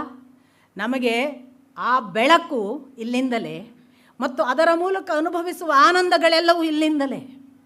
ಹಾಗಾಗಿ ಸ್ವರ್ಗ ಮತ್ತು ಸೂರ್ಯನಿಗೆ ಜನ್ಮಸ್ಥಾನಗಳಾದುವಂತೆ ಈ ಗೋಲಿ. ಅದಾದ ನಂತರ ಕೇಶಕ್ಕೆ ಬಂದರೆ ಅವರು ಹೇಳ್ತಾರೆ, ಪಂಚೇಂದ್ರಿಯ ಮುಗಿಸೋದಾದರೆ ಹೀಗೂ ಹೋಗ್ಬೋದು, ನೀವು ನೆನಪು ಮಾಡ್ಕೊಳ್ಳಿಕ್ಕೆ ಸರಳ ಆಗೋದಿದ್ರೆ. ಕಿವಿ ದಿಕ್ಪಾಲಕರು, ಆಕಾಶ ಶಬ್ದ ಕಿವಿಯಿಂದ. ಸೊ ದಿಕ್ಪಾಲಕರು, ಯಾಕೆ? ನಮಗೆ ಎಲ್ಲ ದಿಕ್ಕುಗಳನ್ನು ತೆರೆದು ತೋರಿಸುವುದು, ಕೇಳಿಸುವುದು ಕಿವಿ. ಅಲ್ಲಿ ಹೇಳ್ತಾರೆ, ಆ ಭಗವಂತನ ಕಿವಿಯಿಂದ ದಿಕ್ಪಾಲಕರು ಮತ್ತು ಆಕಾಶ. ಇದನ್ನು ಕ್ಲೋಸ್ ಮಾಡಿ, ಆಕಾಶ ಇಲ್ಲ, ಕೇಳಲ್ಲ. ಆಕಾಶ ಬೇಕೇ ಶಬ್ದ ಕೇಳೋದಕ್ಕೆ, ಅವಕಾಶ ಇಲ್ಲದೆ ಅದು ಕೇಳಿಸ್ಕೊಳ್ಳೋದಿಲ್ಲ. ಅಂಥದ್ದೊಂದು ಆಕಾಶ ನಿರ್ಮಾಣ, ಮತ್ತು ಅದರ ಜೊತೆಗೆ ಶಬ್ದ ಅನ್ನುವ ಆ ತನ್ಮಾತ್ರೆ, ಇದು ಆ ಗುಣವಾಗಿ ಅದು ಬಂತು ಅಂತ. ಅದಾಗಿ ಕಿವಿ ಆಯಿತು. ಚರ್ಮಕ್ಕೆ ಬರುವುದಾದರೆ ಚರ್ಮದಲ್ಲಿ ಎಲ್ಲ ರೀತಿಯ ಯಜ್ಞಗಳು ಹುಟ್ಟಿಕೊಂಡುವಂತೆ, ಸಕಲ ಯಜ್ಞಗಳು. ಯಾಕೆ? ನಮಗೆಲ್ಲ ಯಜ್ಞಗಳು ಸ್ಪರ್ಶಾನುಭವ ಆಗುವಷ್ಟು ನಮ್ಮನ್ನು ಮುಟ್ಟಬೇಕು ಅಂತ. ಅದರ ಜೊತೆಗೆ ಸ್ಪರ್ಶ ಮತ್ತು ವಾಯು ಇವರು ಚರ್ಮದಲ್ಲಿ. ಆ ಚರ್ಮದ ನಂತರದ ಕೇಶಕ್ಕೆ ಬಂದರೆ ಆ ಕೇಶವನ್ನು ಅವರು ಭಗವಂತನ ಆ ಕೇಶದಲ್ಲೇ ಮೋಡ, ಗುಡುಗು, ಸಿಡಿಲು, ಮಿಂಚು ಮತ್ತು ಅದನ್ನೆಲ್ಲ ಹೇಳುವಾಗ ಅದರಲ್ಲಿ ಲೋಹ, ಖನಿಜಗಳು ಕೂಡ ಅಂತ ಹೇಳ್ತಾರೆ. ಒಂದು ಎಕ್ಸ್ಪ್ರೆಷನ್ನಿಗೆ ಮೆಟಫಾರಿಕಲಿ ಏನು ಬ್ಯೂಟಿಫುಲ್ ಆದ ಕನೆಕ್ಷನ್ ಅಂತ ಅಷ್ಟೇ ಯೋಚನೆ ಮಾಡಿ. ಒಂದು ಆ ಥರ ಯೋಚನೆ ಮಾಡೋದು. ಇನ್ನೊಂದು ನೋಡಿ, ಇದರ ನಂತರಕ್ಕೆ ಬರ್ತಾ ಅವರು ಹೇಳ್ತಾರೆ ಭುಜ. ಭುಜಕ್ಕೆ ಅವರು ಹೇಳೋದು ದಿಕ್ಪಾಲಕರು. ಆ ನಂತರ ಕೈಗೆ ಬಂದರೆ ಇಂದ್ರ. ಕೈಗೆ ಬಂದರೆ ಇಂದ್ರ, ಅಲ್ಲಿಂದ ಕಾಲಿನ ಈ ಕೆಳಭಾಗಕ್ಕೆ ಬರುವಂತಹ ಸಂದರ್ಭ ಪಾದವಿನ್ಯಾಸದಲ್ಲಿ ಭೂಹು ಭುವಃ ಸ್ವಹ ಅಂತ ಹೇಳ್ತಾರೆ. ಆ ಮೂರು ಲೋಕಗಳು ಪಾದದಲ್ಲಿ ಅಂತ. ಪದಕಮಲ, ಎರಡು ಜೋಡಿಸಿದ ಪದಕಮಲದಲ್ಲಿ ನಿರ್ಭಯ, ರಕ್ಷಣೆ ಎಲ್ಲ ಅಲ್ಲಿ ಆವಿರ್ಭವಿಸಿತು. ಉದ್ಧಾರ ಎಲ್ಲವೂ ಅಲ್ಲಿ ಪದಕಮಲದಲ್ಲಿ. ಅಲ್ಲಿಂದ ಮೇಲಕ್ಕೆ ಬಂದಾಗ ಲಿಂಗದಲ್ಲಿ ಜಲ, ವೀರ್ಯ, ಸೃಷ್ಟಿ, ಈ ಸಂಗತಿಗಳು. ಪ್ರಜಾಪತಿ ಅಲ್ಲಿ, ಬ್ರಹ್ಮ ಸೃಷ್ಟಿಸಿದ ಪ್ರಜಾಪತಿ ಅಲ್ಲಿ. ಆಮೇಲೆ ಜನನೇಂದ್ರಿಯದಲ್ಲಿ ಸೃಷ್ಟಿಯ ಅಪೇಕ್ಷೆ, ಸಂತಾನದ ಸುಖ ಇತ್ಯಾದಿ, ಇಂದ್ರಿಯಗಳಿಗೆ ಸುಖೋತ್ಪತ್ತಿಯ ಸ್ಥಾನ. ಅದಾಗಿ ಪಾಯುಸ್ಥಾನ ಅಥವಾ ಪಾಯುದ್ವಾರದಲ್ಲಿ, ಅದು ಮತ್ತೆ ಗುದದ್ವಾರ ಮತ್ತು ಮೂತ್ರದ್ವಾರದ ವಿವರಣೆ ಅಂತ ಭಾವಿಸ್ಬೇಕು. ಯಾಕೆಂದರೆ ಪಾಯುದ್ವಾರ ಅಂತಲೂ ನಮಗೆ ಗುದದ್ವಾರ ಅಂತಲೇ ಅರ್ಥ ಕೊಡ್ತಾರೆ. ಅಲ್ಲಿ ಪಾಯುದ್ವಾರದಲ್ಲಿ ಅವರು ಹೇಳ್ತಾರೆ ಯಮ, ಮಿತ್ರ ಮತ್ತು ವಿಸರ್ಜನೆ. ಗುದದ್ವಾರದಲ್ಲಿ ಮೃತ್ಯು, ನರಕ, ಹಿಂಸೆ, ಎಲ್ಲೆಲ್ಲಿ ಏನೇನಿದೆ ಅಂತ ನಾನು ಯಾವಾಗಲೂ ಹೇಳೋದಿದೆ, ಧ್ಯಾನಕ್ಕೆ ಕೂತ್ಕೊಳ್ಳುವಾಗ ನಮ್ಮ ಒಳಗೆ ಯಾವ ಯಾವ ಭಾವಗಳು ಎಲ್ಲೆಲ್ಲಿದೆ ಅಂತ ಐಡೆಂಟಿಫೈ ಮಾಡಲಿಕ್ಕೆ ಬಂದರೆ ನಾವು ತುಂಬ ಬೆಳಿಬಹುದು ಅಂತ. ನಮ್ಮ ಮನಸ್ಸು ಎಲ್ಲಿದೆ ಓದಿ ಗೊತ್ತಾಗೋದಲ್ಲ, ನಮ್ಗೆ ಗೊತ್ತಾಗುತ್ತೆ. ಕಣ್ಮುಚ್ಚಿ ನೀವು ನಿರಂತರ ಕೂತು ನೋಡಿ, ಇವರು ಹೇಳಿದ್ದೆಲ್ಲ ಅಲ್ಲಲ್ಲೇ ಇವೆ. ನಾನು ಅದನ್ನು ಒಂದು ಉದಾಹರಣೆ ಕೊಟ್ಟೆ. ಭಯ ಆದಾಗ ನಮಗೆ ಮಲ ಬರುವುದು, ಅಲ್ಲಿ ಒಂದು ಥರದ ಸ್ಟಿಮ್ಯುಲೇಷನ್. ಮೃತ್ಯು, ನರಕ, ಹಿಂಸೆ, ಭಯ ಎಲ್ಲ ಅಲ್ಲಿ. ಇದು ಒಂದು ಇಂಥದ್ದು ಎಲ್ಲವನ್ನು ನೀವು ಅಪ್ಲೈ ಮಾಡಿ ನೋಡಬಹುದು, ನಿಮಗೆ ಪಕ್ಕಾ ಅನುಭವಕ್ಕೆ ಬರುತ್ತೆ. ನಿರಂತರ ಧ್ಯಾನಾವಸ್ಥೆ ಬೇಕು ಅಷ್ಟೇ. ಒಂದು ಕ್ಷಣ ನೋಡಿದೆ 20 ನಿಮಿಷದಲ್ಲಿ ಗೊತ್ತೇ ಆಗಲಿಲ್ಲ, 20 ನಿಮಿಷ ಧ್ಯಾನದಲ್ಲಿ ಗೊತ್ತಾಗೋದಿಲ್ಲ. ಅದಕ್ಕೆ ನಿರಂತರ ಅಬ್ಸರ್ವೇಷನ್ ಬೇಕು, ಕಂಟಿನ್ಯೂಸ್. ನನ್ನಲ್ಲಿ ಏನಾಗ್ತಿದೆ ನನ್ನ ಒಳಗೆ, ಮತ್ತು ಒಂದೇ ಥರದ ಫುಡ್ಡು, ಒಂದೇ ಥರದ ನಿದ್ರೆ, ಒಂದೇ ಥರದ ಸಮಯವನ್ನು ಕಾಯ್ಕೊಳ್ಳೋದು, ಅದೆಲ್ಲ ನಿಯತವಾಗಿ ಮಾಡಿದಾಗ ಗೊತ್ತಾಗುತ್ತೆ, ಇಲ್ಲರೆ ಗೊತ್ತಾಗಲ್ಲ. ಆ ಥರ ಹೇಳ್ತಾ ಹೇಳ್ತಾ ಬರ್ತಾರೆ. ಬೆನ್ನು ಅಧರ್ಮ, ಅಜಯ, ಅಜ್ಞಾನ, ಎಷ್ಟು ಚಂದ ಕೋರಿಲೇಟ್ ಮಾಡೋದು. ಆ ಬ್ಯೂಟಿನೇ ನಾನು ಬಹಳ ಎಂಜಾಯ್ ಮಾಡ್ತೀನಿ. ಅಲ್ಲಿಂದ ಬೆನ್ನು ಹಾಗೆ ಹೇಳಿ ನಾಡಿಗಳಿಗೆ ಬಂದು ನದಿ ಅಂತಾರೆ. ಅಷ್ಟು ನಾಡಿಗಳಲ್ಲಿ ನದಿಗಳು ಉತ್ಪನ್ನವಾದವು ಮತ್ತು ಅವನ ಮೂಳೆಗಳಲ್ಲೆಲ್ಲ ಪರ್ವತಗಳು ಉತ್ಪನ್ನವಾದವು. ಹೊಟ್ಟೆಯಲ್ಲಿ ಜಲ, ಸಮುದ್ರ, ಸಕಲ ಪ್ರಾಣಿಗಳ ಉತ್ಪನ್ನ ಮತ್ತು ಮರಣ. ಎಷ್ಟು ಚೆನ್ನಾಗಿದೆ. ನಾವು ಅತಿ ತಿನ್ನೋದ್ರಿಂದಲೇ ನಮ್ಮ ಹುಟ್ಟು ಮತ್ತು ನಮ್ಮ ಸಾವು ಅಲ್ವಾ? ಅದನ್ನು ಹೇಳ್ತಾರೆ. ಅದು ಸಮುದ್ರ, ಜಲ, ಆಮೇಲೆ ಅತಿಯಾದ ಎಲ್ಲ ರೀತಿಯ ಪ್ರಾಣಿಗಳು ಅಲ್ಲೇ ಹುಟ್ಟಿದ್ವಂತೆ ಅವನ ಹೊಟ್ಟೆಯಲ್ಲಿಯೇ, ಮತ್ತು ಅಲ್ಲಿಯೇ ಅವುಗಳ ಮರಣ ಕೂಡ ಅಂತ. ಅಲ್ಲಿಂದ ಮೇಲಕ್ಕೆ ಬರ್ತಾರೆ. ಅನಾಹತದ ಎದೆಯ ಭಾಗ, ಅದು ಹೃದಯ ಅಥವಾ ಮನಸ್ಸು, ಅಲ್ಲಿ ಚಂದ್ರ. ಅಲ್ಲಿಂದ ಮೇಲೆ ಬಂದಾಗ ಬುದ್ಧಿ, ಅಲ್ಲಿ ಬ್ರಹ್ಮ ಸೃಷ್ಟಿಕರ್ತ. ನಮಗೆಲ್ಲ ಥಾಟ್ ಹುಟ್ಟಿಸ್ತಾ ಇರ್ತಾನೆ ನೋಡಿ. ಹುಟ್ಟಿಸ್ತಲೇ ಇರೋದು ಅವನ ಕೆಲಸ ಅಲ್ವಾ ಬ್ರಹ್ಮನದ್ದು. ನಿರಂತರ ಸೃಷ್ಟಿಕ್ರಿಯೆ. ಅಂದರೆ ನಮ್ಮದು ನಾನ್ ಸ್ಟಾಪ್ ಅಲ್ವಾ ನಮ್ಮ ಥಾಟ್ ಪ್ರೊಸೆಸ್. ಬ್ರಹ್ಮ. ಅದರಾಚೆಗಿನ ಚಿತ್ತದಲ್ಲಿ ಕ್ಷೇತ್ರಜ್ಞ ಅಥವಾ ಭಗವಂತ. ಆ ಭಗವಂತನ ಜೊತೆಗೆ ನಾರದ, ಸನಕಾದಿ ಋಷಿಗಳು, ಇವರೆಲ್ಲ ಉತ್ಪನ್ನ ಆದರು ಅಂತ. ಇವರೆಲ್ಲ ಉತ್ಪನ್ನ ಆದ ಈ ದೊಡ್ಡ ಸ್ಥೂಲ, ನಾವು ದೊಡ್ಡದು ಅಂತ ಹೇಳಬಹುದಾದ ಈ ಆಕಾರವನ್ನು ಎಲ್ಲ ಹೇಳಿ ಬ್ರಹ್ಮ ಹೇಳ್ತಾನೆ, ಇನ್ನು ನೀನು ಕರ್ಮ ಅಂತ ಎಣಿಸು, ಲೋಕಗಳು ಅಂತ ಎಣಿಸು, ನೀನು ಆ ಆಶ್ರಮ, ಈ ಆಶ್ರಮ, ಗೃಹಸ್ಥ, ವಾನಪ್ರಸ್ಥ, ಈ ಥರ ಆಶ್ರಮಗಳನ್ನು ಅಂತ ಎಣಿಸು, ಧರ್ಮ ಅಂತ ಎಣಿಸು, ಭೂಲೋಕ ಅದಲ್ಲದೆ ನೀನು ಹೇಳುವ ಪಾಪಲೋಕ, ಪುಣ್ಯಲೋಕ ಅಂತ ಎಣಿಸು, ಕರ್ಮಗಳಲ್ಲಿ ಕೆಟ್ಟ ಕರ್ಮ, ಒಳ್ಳೆಯ ಕರ್ಮ, ಮಧ್ಯಮ ಕರ್ಮ, ಏನೆಲ್ಲ ಎಣಿಸು. ನಿನಗೆ ಏನೆಲ್ಲ, ಆಮೇಲೆ ಸಿದ್ಧರು, ಚಾರಣರು, ರಾಕ್ಷಸರು, ಮತ್ತೊಂದು ಪ್ರಾಣಿಗಳು, ಪಕ್ಷಿಗಳು, ಏನೆಲ್ಲ ನಿನಗೆ ಇನ್ನೂ ಇದೆ ಅಲ್ಲ ಅಂತ ಹೇಳಿ ಅವೆಲ್ಲ ಅಲ್ಲಿವೆ ಅಂತ ಹೇಳಿ ಮುಗಿಸ್ತಾರೆ. ಅವು ಎಲ್ಲವೂ ಇಲ್ಲಿ ಇವೆ, ಅವನಲ್ಲಿ ಇವೆ. ಇದು ಎರಡು ದೃಷ್ಟಿಯಿಂದ ಬಹಳ ನನಗೆ ಇಷ್ಟವಾದದ್ದು. ಒಂದು, ನಾನು ಈಗಾಗಲೇ ಹೇಳಿದ ಹಾಗೆ ಇದನ್ನು ನೀವು ಅನುಸಂಧಾನ ಮಾಡಿದರೆ ಖಂಡಿತ ಇದರ ಎಕ್ಯುರೇಟ್ ಎಕ್ಸ್ಪೀರಿಯನ್ಸನ್ನು ನಾವು ಹೌದು ಅನ್ನುವಷ್ಟು ಅನುಭವಿಸುವ ಹಾಗೆ ಅದು ಲಭ್ಯ ಇದೆ. ಒಂದನೇದು. ಎರಡನೇದು, ಇಡೀ ಕಾನ್ಸೆಪ್ಟಿನ ಹಿಂದೆ ಇರೋದು, ಇಲ್ಲಿ ಒಂದು ಕಾರ್ಯ ಇದೆ ಅಂದರೆ ಕಾರಣ ಇದೆ ಅನ್ನೋದನ್ನು ಅವರಿಗೆ ಹೇಳಬೇಕು. ನಿಮಗೊಂದು ಕಾರ್ಯ ಕಾಣ್ತಾ ಇದೆ, ಜಗತ್ತಿನ ಕಾರ್ಯ ಇವೆಲ್ಲ ಇವೆ, ಕಾರಣ ಇಲ್ಲದೆ ಇಲ್ಲ ಅಂತ, ಅದಕ್ಕೆ ಯಾರೋ ಇದ್ದಾನೆ ಅದರ ಹಿಂದೆ ಅಂತ. ಇದನ್ನು ನೀವು ಪೂರ್ತಿ ಅದೆಲ್ಲ ಬಿಡಿ, ಇದು ಭಗವಂತ ಇಷ್ಟೆಲ್ಲ ಮಾಡಿದ, ಇಲ್ಲೆಲ್ಲ ಹಾಕಿದ, ಇದರಲ್ಲೆಲ್ಲ ಪ್ರಾಣಿಗಳನ್ನು ಹುಟ್ಟಿಸಿದ, ಮನುಷ್ಯನನ್ನು ಹುಟ್ಟಿಸಿದ, ಅದೆಲ್ಲ ಬೇಡಪ್ಪ, ದೊಡ್ಡ ಫ್ಯಾಂಟಸಿ ಕಥೆ ಹಾಗೆ ಚಂದಮಾಮದ ಹಾಗೆ ಕಾಣ್ತದ್ರಿ ಅಂದರೆ, ಒಂದು ಮರ ನಿಂತಿದೆ ಅಂತ ಎಣಿಸ್ಕೊಳ್ಳಿ. ಮರ ನಿಂತದ್ದು ಕಾಣ್ತದೆ, ಬೇರು ಕಾಣ್ತದ? ಅದು ಕೆಳಗೆಲ್ಲೋ ಇದ್ದದ್ರಿಂದ ಈ ಮರ ನಿಂತಿದೆ. ಒಂದು ಭಾರಿ 17 ಮಹಡಿಯೋ 20 ಮಹಡಿಯೋ ಕಟ್ಟಡ ನಿಂತಿದೆ ಅಂದರೆ ಕಟ್ಟಡ ನಿಂತದ್ದು ಕಾಣ್ತದೆ, ಪಂಚಾಂಗದ ಕೆಳಗಿನ ಭಾಗ ಕಾಣ್ತದ? ಅದು ಇಲ್ಲದಿದ್ದರೆ ಇದು ನಿಲ್ಲುತ್ತಾ? ಕಾರ್ಯ ಒಂದು ಕಾಣ್ತದೆ ಅಂದರೆ ಹಿಂದೊಂದು ಕಾರಣ ಇದೆ ಅಂತ. ಇವರದ್ದು ಸಿಂಪಲ್ ಆದ ಲಾಜಿಕ್.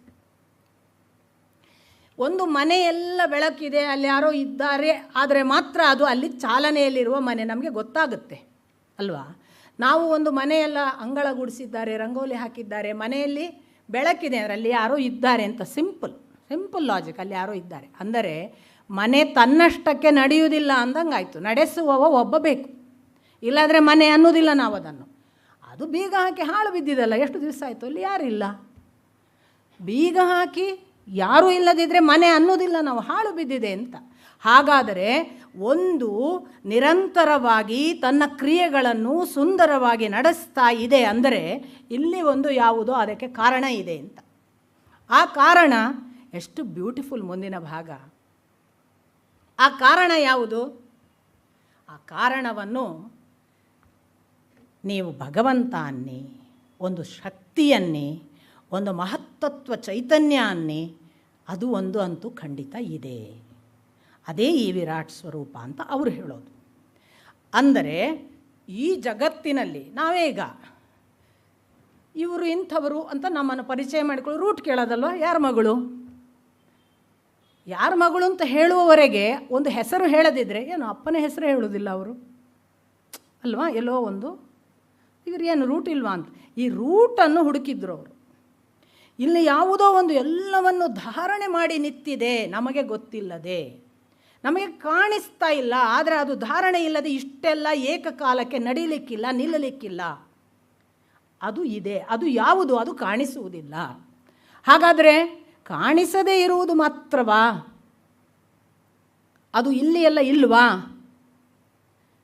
ಅದು ಇಲ್ಲಿ ನಿಮಗೆ ಕಾಣಿಸದೇ ಇದೆ ಮತ್ತು ಕಾಣಿಸದೇ ಇರುವುದರಲ್ಲೂ ಇದೆ.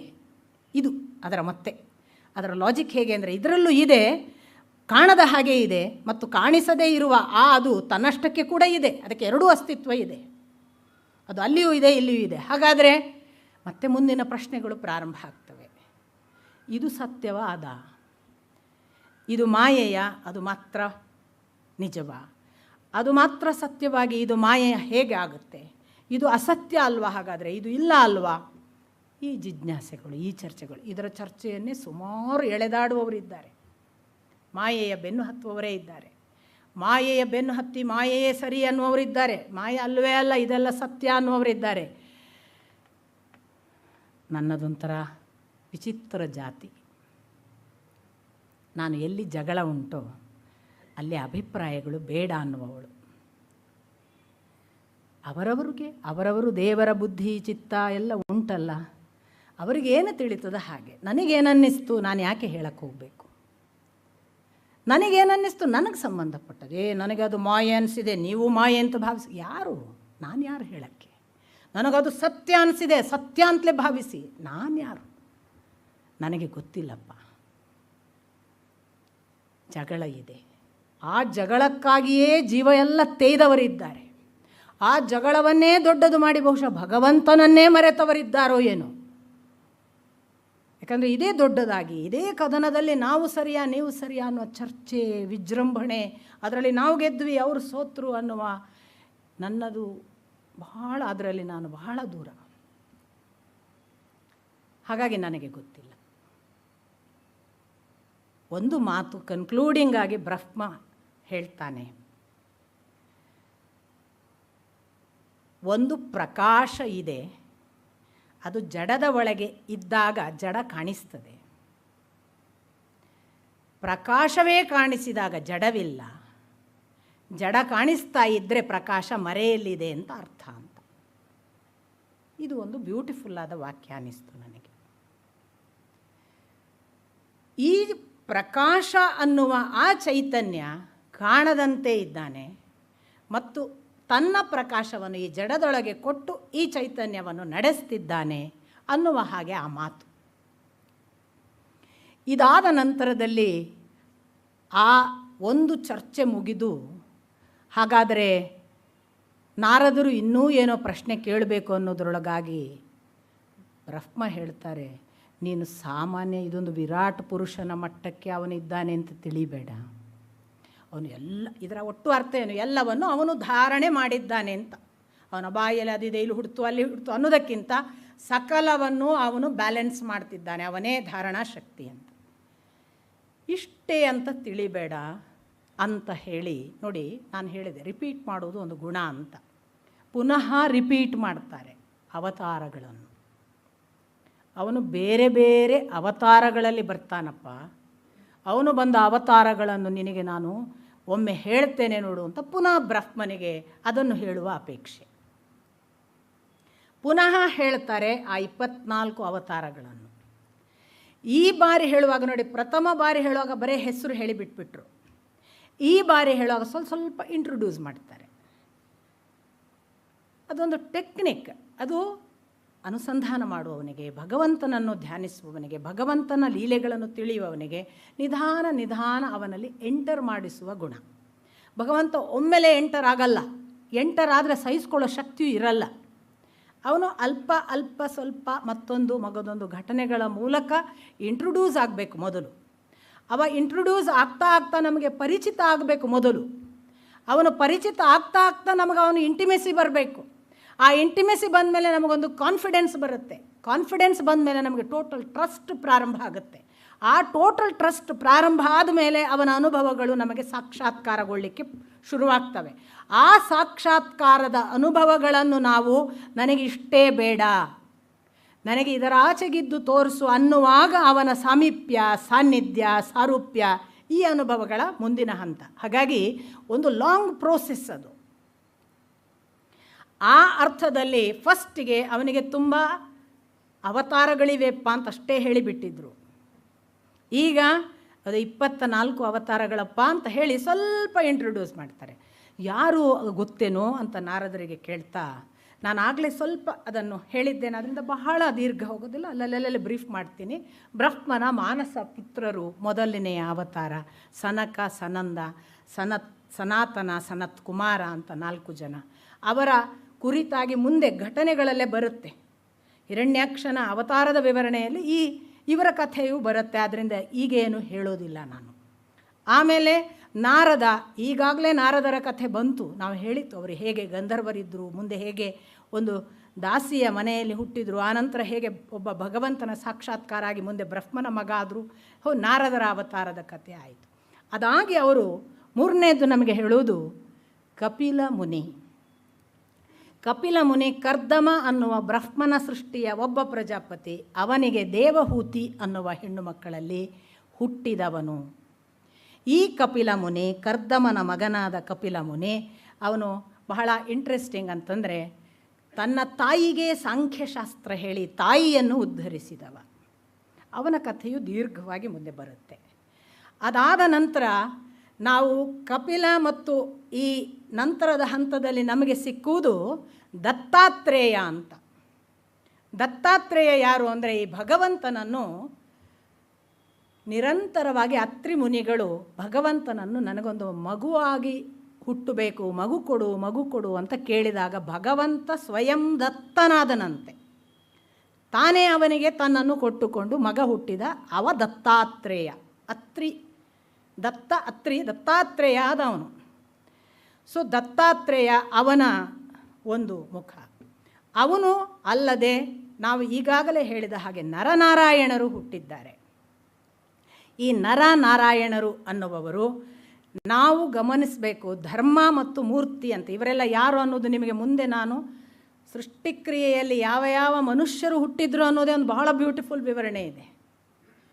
ಭಾಳ ಬ್ಯೂಟಿಫುಲ್ ವಿವರಣೆ. ಯಾಕೆ ಬ್ಯೂಟಿಫುಲ್ ಹೇಳ್ತೇನೆ ಕೇಳಿ. ನಿಮಗೆ ನೀವು ಹುಟ್ಟಿದ್ದೀರಿ, ನೀವು ಒಂದು ಸ್ವಲ್ಪ ಬೆಳೆದಿದ್ದೀರಿ ಅಂತ ಇಟ್ಕೊಳ್ಳಿ. ನಿಮ್ಮ ಶಾಲೆಯಲ್ಲಿ ಕೇಳ್ತಾರೆ, ನಿಂದು ಯಾವ ಊರು? ನಮ್ಮದೊಂದು ಊರು ಹೇಳ್ತೀವಿ. ಏನು ನಿಮ್ಮ ಊರಿನ ವಿಶೇಷ? ನಮ್ಗೆ ಗೊತ್ತಿರೋದಿಲ್ಲ. ಗೊಳ್ಳಂತ ಎಲ್ಲ ನಗ್ತಾರೆ.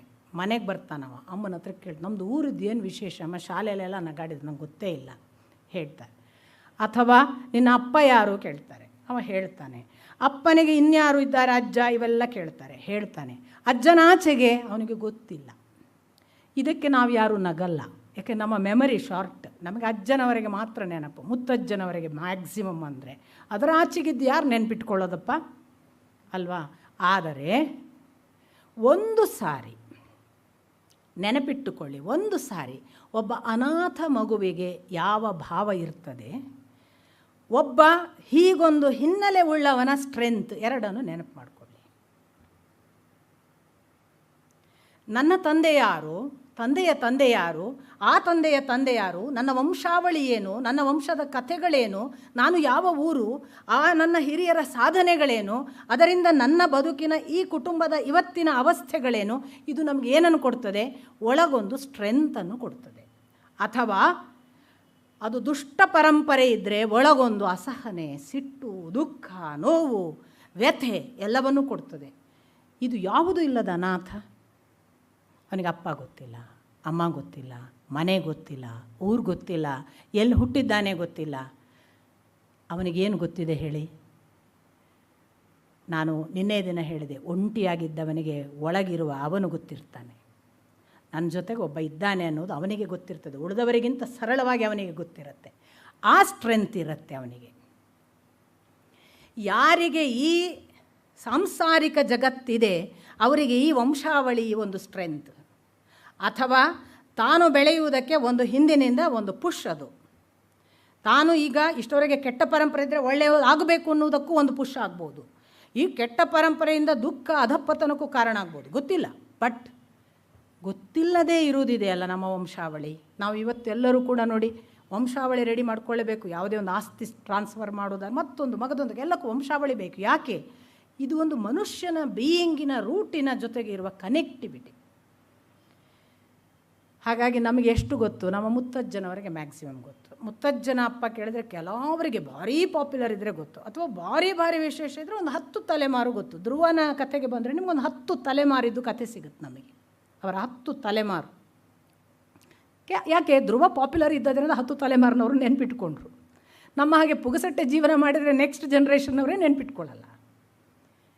ಸೊ ಧ್ರುವನದ್ದು 10 ಜನ್ರೇಷನ್ನು ಲೆಕ್ಕಕ್ಕೆ ಸಿಗುವಷ್ಟು ಹೇಳ್ತಾರೆ. ಅಂದರೆ ಹಾಗೆ ಕೆಲವು ನಮಗೆ ನಮ್ಮ ರೂಟ್ ಕಾಸ್ ಸಿಗ್ಬೋದು. ಈ ರೂಟ್ ಹಾಗಾದ್ರೆ ಎಲ್ಲೋ ಹೋಗಲೇಬೇಕಲ್ಲ, somewhere it has to be ಅಲ್ವಾ? ಎಲ್ಲೋ ಹೋಗಿ ಕನೆಕ್ಟ್ ಆಗಲೇಬೇಕು. ಅದು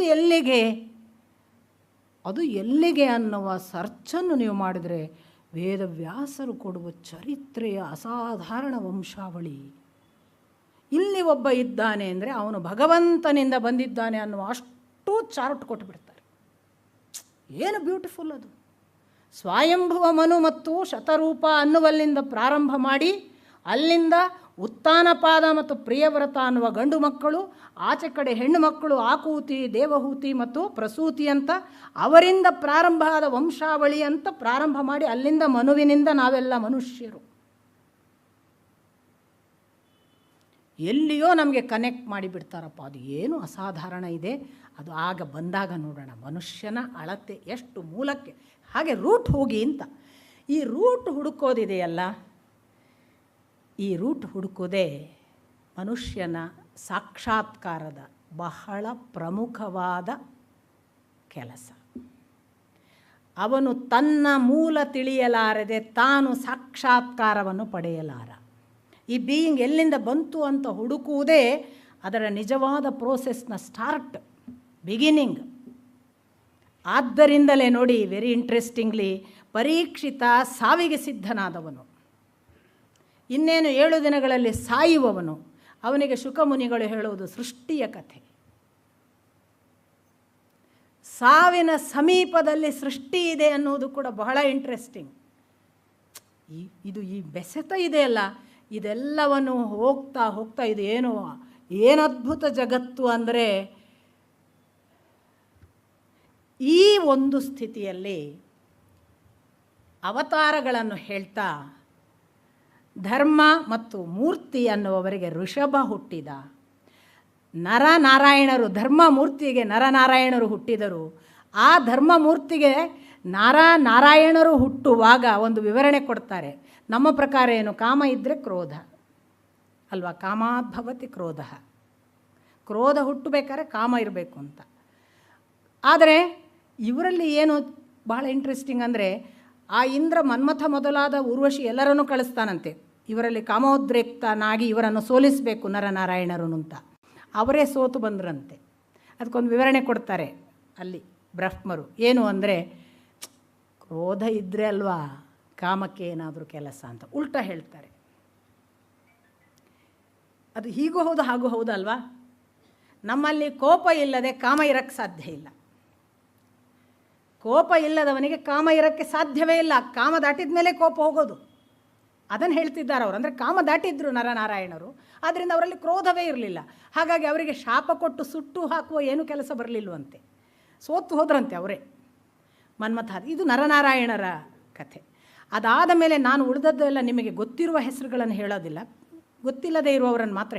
ಧ್ರುವ ನಿಮಗೆ ಗೊತ್ತಿದೆ, ಸುನೀತಿ ಮತ್ತು ಉತ್ತಾನಪಾದವರಿಗೆ ಹುಟ್ಟಿದವರು. ಅಲ್ಲಿಂದ ಋಷಭ ಅನ್ನುವ ಒಬ್ಬ ಬರ್ತಾನೆ. ಈ ಋಷಭ ವಾಸ್ತವಿಕ ನಾಭಿದೇವ ಮತ್ತು ಸುದೇವಿ ಅನ್ನುವವರಿಗೆ ಹುಟ್ಟಿದ ಮಗ. ಇವನಿಂದಲೇ ಮುಂದೆ ಒಂದು ಧರ್ಮ ಬೆಳೆಯಿತು ಅಂತ ಹೇಳ್ತಾರೆ. ಅದೇ ಜೈನ ಧರ್ಮ ಇರಬಹುದು ಅನ್ನುವವರೆಗೆ ಆ ಲಿಂಕನ್ನು ಕೊಡ್ತಾರೆ. ಆ ಋಷಭನ ಅವತಾರದ ಕಥೆಗಳು ಬರುತ್ತೆ. ಪೃಥು ಅಂತ ಒಬ್ಬ ಬರ್ತಾನೆ. ಧ್ರುವ ಆದ ಕೂಡಲೇ ಪೃಥು ಬರ್ತಾನೆ. ಅವನೇ 10ನೇ ಜನಾಂಗ ಅಂತ, ನಾನು 10ನೆಯ ತಲೆಮಾರು. ಅವನದ್ದು ಕಥೆ ಹೇಗೆ ಅಂದರೆ, 9ನೆಯ ತಲೆಮಾರು ಧ್ರುವನದ್ದು ವೇನನ ಅಂತ. ಆ ವೇನನ ಅವ ಎಂಥವ ಅಂದರೆ ನಮಗೆ ಸಗರನ ಮಗ ಅಸಮಂಜಸ ಅಂತ ಒಬ್ಬ ಇದ್ದ. ಅವನು ಹಾಗೆ ಒಂಥರ ಪರ್ವರ್ಟೆಡ್, ಮಕ್ಕಳ ಕೈ ಮುರಿಯೋದು, ಗೋಣು ಮುರಿದು ನೀರಲ್ಲಿ ಮುಳುಗಿಸಿ ಸಾಯಿಸೋದು, ಹಾಗಿರ್ತಾನೆ ಅಸಮಂಜಸ. ಇವನು ಹಾಗೆ ಚಿಕ್ಕವರನ್ನು ಸಾಯಿಸೋದು, ನೀರಲ್ಲಿ ಮುಳುಗಿಸಿ ಅವ್ರು ಸಾಯೋದನ್ನು ನೋಡಿ ಸಂತೋಷಪಡು. ಇವು ವೇನನ ರಾಜ ಬೇರೆ. ಅವನ ಅಪ್ಪ ತುಂಬ ಒಳ್ಳೆಯ ರಾಜ. ಈ ವೇನನನ ರಾಜ ಎಂಥ ಒಳ್ಳೆಯವನು ಅಂತಂದರೆ ಅವನು ನಿರಂತರ ಹೋಮ ಹವನ ದೇವಭಕ್ತಿ, ಪದೇ ಪದೇ ಭಗವಂತನ ಚಿಂತನೆ, ಒಳಿತುಗಳನ್ನೇ ಮಾಡಿದ್ದು. ಇಡೀ ಪ್ರಜಾಪಾಲನೆಯಲ್ಲಿ ಭಾರೀ ಸಮೃದ್ಧಿ, ಎಲ್ಲರಿಗೂ ಖುಷಿ ಕೊಟ್ಟಿದ್ದಾನೆ. ಮಗ ಹೀಗೆ, ವೇನನ ಹೀಗೆ ಎಲ್ಲರನ್ನು ಕೊಲ್ಲೋದು, ಮುಳುಗಿಸೋದು, ಸಾಯಿಸೋದು, ಮಕ್ಕಳನ್ನೆಲ್ಲ, ಊರಿನ ರಾಜ್ಯದ ಮಕ್ಕಳನ್ನೆಲ್ಲ ಕೊಲ್ತಿರ್ತಾನೆ. ಹೇಳಲಿಕ್ಕೆ ಹೆದರಿಕೆ ಉಳಿದವರಿಗೆಲ್ಲ, ರಾಜನ ಮಗ ಅಲ್ವಾ ಅಂತ. ಅಂಥ ವೇನನ ಹೀಗೆ ಹುಟ್ಟಿದ್ದು ಯಾಕೆ ಅಂತ ಒಂದು ಭಾರಿ ಒಳ್ಳೆಯ ಪ್ರಶ್ನೆ ಬರುತ್ತೆ ಅಲ್ಲಿ. ಇಂಥ ಒಳ್ಳೆಯ ತಂದೆಗೆ, ಧ್ರುವನ ವಂಶದ ಒಬ್ಬ ಇಂಥ ಒಳ್ಳೆಯ ತಂದೆಗೆ ಯಾಕೆ ಇಂಥ ಮಗ ಪ್ರಶ್ನೆ ಬರುತ್ತೆ. ಋಷಿಗಳನ್ನು ಯಾರೋ ಅಲ್ಲಿ ಕೇಳ್ತಾರೆ ಹೋಮ ಹವನ ಮಾಡುವಾಗ, ಇಷ್ಟೆಲ್ಲ ಒಳ್ಳೆಯವನಿಗೆ ಇಂಥ ಮಗ ಯಾಕೆ? ಬಹಳ ಬ್ಯೂಟಿಫುಲ್ ಆನ್ಸರ್. ವೇದವ್ಯಾಸರಿಗೆ ವೇದವ್ಯಾಸರೇ ಸಾಟಿ. ಎಷ್ಟು ಒಳ್ಳೆ ಆನ್ಸರ್ ಕೊಡ್ತಾರೆ ಅಂದರೆ, ಆ ಋಷಿಗಳು ಕೊಟ್ಟ ಆನ್ಸರ್ ಅಥವಾ ಋಷಿಗಳೇ ಕೊಟ್ಟ ಆನ್ಸರ್ ಇರ್ಬೋದು, ಗೊತ್ತಿಲ್ಲ, ವೇದವ್ಯಾಸರು ಬರೆದಿದ್ದಾರೆ ಅಂತೂ ಸತ್ಯ. ಋಷಿಗಳು ಆನ್ಸರ್ ಕೊಡ್ತಾರೆ, ಕೆಲವೊಬ್ಬರು ಹುಟ್ಟುತ್ತಲೇ ಭಗವಂತನನ್ನು ಸೇರಲಿಕ್ಕೆ ಸಿದ್ಧರಾಗಿ ಬಂದವರು. ಅವರು ಭಗವಂತನನ್ನೇ ಸೇರಬೇಕಾಗಿಯೇ ಹುಟ್ಟಿದವರು. ಯಾವುದೋ ಕಾರಣಕ್ಕಾಗಿ ಸೃಷ್ಟಿ ಸಂಸಾರ ಅನಿವಾರ್ಯವಾಗಿ ಅವರಿಗೆ ತೊಡಕಿಕೊಂಡಿದೆ. ಅವರೊಂದು ವೇಳೆ ಈ ಮಗ ಚೆನ್ನಾಗಿ ಇದ್ದರೆ, ಒಳ್ಳೊಳ್ಳೆಯ ಕೆಲಸಗಳನ್ನು ಮಾಡಿಕೊಂಡು ಭಾರೀ ಒಳ್ಳೆಯ ರಾಜನಾದರೆ, ಈ ತಂದೆ ಮೈ ಮರೆಯುವ ಸಾಧ್ಯತೆ ಇದೆ. ಮಗನನ್ನು ನೋಡಿ, ಅವನ ವೈಭವವನ್ನು ನೋಡಿ ಸಂಸಾರದಲ್ಲಿ ಮುಳುಗಿ ಹೋಗುವ ಸಾಧ್ಯತೆ ಇದೆ. ದೇವರನ್ನು ಮರೆತು ಬಿಟ್ಟಾನು, ಅವನಿಗೆ ಸೇರಬೇಕಾದವನು ಈ ಲೋಕಕ್ಕಲ್ಲ ಎನ್ನುವ ಕಾರಣಕ್ಕಾಗಿ ತುಂಬ ಒಳ್ಳೆಯವರಿಗೆ ಕೆಟ್ಟ ಮಕ್ಕಳನ್ನು ಕೊಡಲಾಗುತ್ತದೆ. ಏನು ಎನಾಲಿಸಿಸ್ ರೀ! ವೇದವ್ಯಾಸರ ಮನಸ್ಸನ್ನು ಮುಟ್ಟುವ ಕ್ರಮವೇ ಬಹಳ ಅಸಾಧಾರಣ.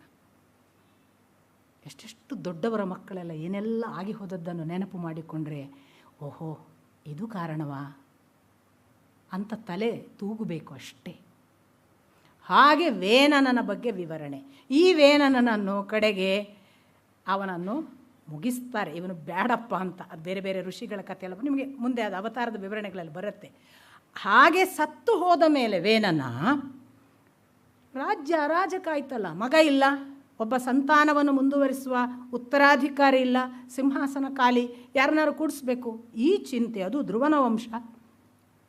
ಈ ಚಿಂತೆಯಲ್ಲಿ ಇರುವಾಗ ಮತ್ತೆ ಭಾರೀ ಕನೆಕ್ಟಿವಿಟಿ ಎಲ್ಲ ಕೊಡ್ತಾರೆ ವೇದವ್ಯಾಸರು. ಪ್ರತಿ ಧ್ರುವ ಕೂಡ ಅದನ್ನೆಲ್ಲ ಚಿಂತೆ ಮಾಡ್ತಿರ್ತಾನೆ ಅಂತ. ಪಿತೃಗಳೆಲ್ಲ ತಮ್ಮ ವಂಶದವರು ಹಾಳಾದದ್ದನ್ನು ನೋಡಿ ಭಾರೀ ಚಿಂತೆ ಮಾಡ್ತಿರ್ತಾರೆ. ಅವರೆಲ್ಲ ಬಂದು ಭಗವಂತನನ್ನು ಪ್ರಾರ್ಥಿಸ್ತಾರೆ ಅನ್ನುವವರೆಗೆ, ನೀವು ಪ್ರಹ್ಲಾದ ಬಲಿಯ ಕಥೆಯಲ್ಲಂತೂ ನೇರ ಇದೆ. ಅದು ಪ್ರಹ್ಲಾದನೇ ಸ್ವತಃ ಬರ್ತಾನೆ ಬಲಿಯನ್ನು ವಾಮನ ಅವತಾರದಲ್ಲಿ ಅದನ್ನು ಉಪಸಂಹಾರ ಮಾಡೋ ಹೊತ್ತಿಗೆ. ಇದೆಲ್ಲ ಬಹಳ ವಿಶೇಷ. ಇದು ಅಂದರೆ ನಮಗೆ ಗೊತ್ತಿಲ್ಲದ ಲೋಕ ಅಂತ ಅಷ್ಟೇ ತಿಳ್ಕೊಳ್ಳೋಣ. ನಮಗೆ ಗೊತ್ತಿಲ್ಲ ಸುಮಾರಿದೆ ಅಲ್ವಾ. ನಮಗೆ ನೋವಾದರೆ ನಮಗೆ ಯಾರೋ ಸಂಬಂಧಪಟ್ಟವರು ಎಲ್ಲೋ ಇದ್ದವ್ರು ಅಳಲ್ವಾ, ಕಾಲ್ ಮಾಡಿ ಕೇಳ್ತಾರೆ, ಯಾಕೆ ನಿಮ್ಮ ಮನೇಲಿ ಹೀಗಾಯಿತು, ಏನು, ಅದು ಒಂದು ಕನೆಕ್ಟಿವಿಟಿ ಎಲ್ಲೋ ಇರ್ಬೋದು, ಯಾರಿಗೆ ಗೊತ್ತು. ಹೀಗೆ ಹೇಳಿ ಅವ್ರು ಏನು ಮಾಡ್ತಾರೆ ಅಂದರೆ, ಮುಂದೆ ವೇನನನಿಗೆ ಮಕ್ಕಳಾಗಬೇಕಲ್ಲ, ಆ ದೇಹ ಮಥನ ಮಾಡಿ ಹುಟ್ಟಿದವ ಪೃಥು. ಆ ದೇಹ ಮಥನ ಮಾಡಿದಾಗ ನಾನು ಹುಟ್ಟುತ್ತೇನೆ ಅಂತ ಭಗವಂತ ಹುಟ್ಟಿದ್ದಂತೆ ಉದ್ಧರಿಸಲಿಕ್ಕೆ, ಇಲ್ಲಾದರೆ ಧ್ರುವನ ವಂಶ. ಪೃಥು ಹುಟ್ಟಿದ ಆ ಪೃಥುವೇ ಭೂಮಿ ಭಾರೀ ಒಂದು ತೊಂದರೆಯಲ್ಲಿದ್ದಾಗ ರಕ್ಷಿಸಿದವ. ಬಡತನ, ದಾರಿದ್ರ್ಯ, ಕ್ಷಾಮ, ಕಲಿಗಾಲದ ಗುಣಗಳು ಯಾವುದು ಅಂತ ಹೇಳ್ತೇವೆ, ಅದೆಲ್ಲ ಇತ್ತು ಆ ಕಾಲಕ್ಕೆ ಅನ್ನುವಷ್ಟು ಕೆಟ್ಟ ಕಾಲ ಆಗ ಅವನಿಗೆ, ಭೂಮಿಗೆ. ಆ ಭೂಮಿಯನ್ನು ಈ ಪೃಥು ಉದ್ಧರಿಸಿದ. ಆ ಉದ್ಧಾರ ಮಾಡಿದ್ದ ಕಾರಣಕ್ಕಾಗಿಯೇ ಪೃಥುವಿನಿಂದ ಉದ್ಧಾರವಾಗಿ ಇದು ಪೃಥ್ವಿ. ಹೀಗಾಗಿ ಇದಕ್ಕೆ ಪೃಥ್ವಿ ಅಂತ ಹೆಸರು ಬಂತು ಅಂತ. ಇದು ಪೃಥುವಿನ ಕತೆ. ಆ ಬಳಿಕ ನಾನು ಈಗಾಗಲೇ ಹೇಳಿದ ಋಷಭ, ನಿಮಗೆ ಚೆನ್ನಾಗಿ ಗೊತ್ತಿರುವ ಹಾಗೆ ಇನ್ನು ಮುಂದಿದ್ದು ಮತ್ಸ್ಯ, ಕೂರ್ಮ, ಧನ್ವಂತರಿ ಅಂದರೆ ಸಮುದ್ರ ಮಥನ ಆದಾಗ ಆ ಅಮೃತ ಕಲಶ ತೆಗೆದುಕೊಂಡು ಬಂದ ಆ ಪುರುಷನಿಗೆ ಧನ್ವಂತರಿ ಅಂತ ಹೆಸರು. ಆನಂತರ ಮೋಹಿನಿ, ಅದು ನಿಮಗೆ ಗೊತ್ತಿದೆ, ಅವಳು ಮೋಹ ಪರವಶ ಮಾಡಿಸಿದ್ದು. ಆ ಮೋಹಿನಿಯ ನಂತರ ಬರುವವನು ಪರಶುರಾಮ, ಅವನ ಕಥೆಯು ಮುಂದೆ ಎಲ್ಲ ವಿವರವಾಗಿ ಬರ್ತವೆ. ಆ ಪರಶುರಾಮ, ನಾನು ಇದು ಇಂಟ್ರೊಡಕ್ಷನ್ ಯಾಕೆ ಮಾಡ್ತಿದ್ದೆ ಅಂದರೆ, ನನಗೆ ಭಾಗವತದ ಆದೇಶ ಅದು, ಚೂರು ಎಂಟ್ರಿ ಮಾಡಿಸು ಅವರನ್ನು ಅಂತ, ಯಾಕಂದರೆ ಹಾಗಿದೆ ಅದು, ಅಲ್ಲಿ ಹಾಗೆ ಹೇಳ್ತಾರೆ. ಆಮೇಲೆ ಆ ಪರಶುರಾಮ ಹೇಗೆ ಕ್ಷತ್ರಿಯರನ್ನು 21 ಬಾರಿ ಭೂಪ್ರದಕ್ಷಿಣೆ ಮಾಡಿ ಧ್ವಂಸ ಮಾಡಿದ, ಅದಕ್ಕೆ ಕಾರಣ ಏನು ಅವತಾರದ ವಿವರಣೆಯಲ್ಲಿ ಬರುತ್ತೆ. ಇದಾಗುವಾಗ ಅವರು ಪರಶುರಾಮನ ನಂತರದಲ್ಲಿ ಶ್ರೀರಾಮಚಂದ್ರನ ನಂತರ ವೇದವ್ಯಾಸರ ಅವತಾರವನ್ನು ಹೇಳ್ತಾರೆ. ಅದೇ ಕೆಲವು ನಾವು ಹೇಳುವ 10ರಲ್ಲಿ ಇಲ್ಲದ್ದೆಲ್ಲ ನಾನು ಇಂಟ್ರೊಡ್ಯೂಸ್ ಮಾಡ್ತಾ ಇದ್ದೀನಿ ನಿಮಗೆ. ವೇದವ್ಯಾಸರು ಒಂದು ಅವತಾರ. ಅದಾದ ನಂತರ ನಮಗೆ ಇನ್ನೂ ಸಿಗುವ ಕೃಷ್ಣ ಬಲರಾಮ ನಿಮಗೆ ಗೊತ್ತೇ ಇದೆ. ಬಲರಾಮ ಕೃಷ್ಣರು, ಬುದ್ಧ ಕಲ್ಕಿ ಗೊತ್ತಿದೆ. ಇನ್ನೆರಡು ಅವತಾರಗಳು ಅವ್ರು ಹೇಳೋದು ಹಂಸ, ಹಯಗ್ರೀವ.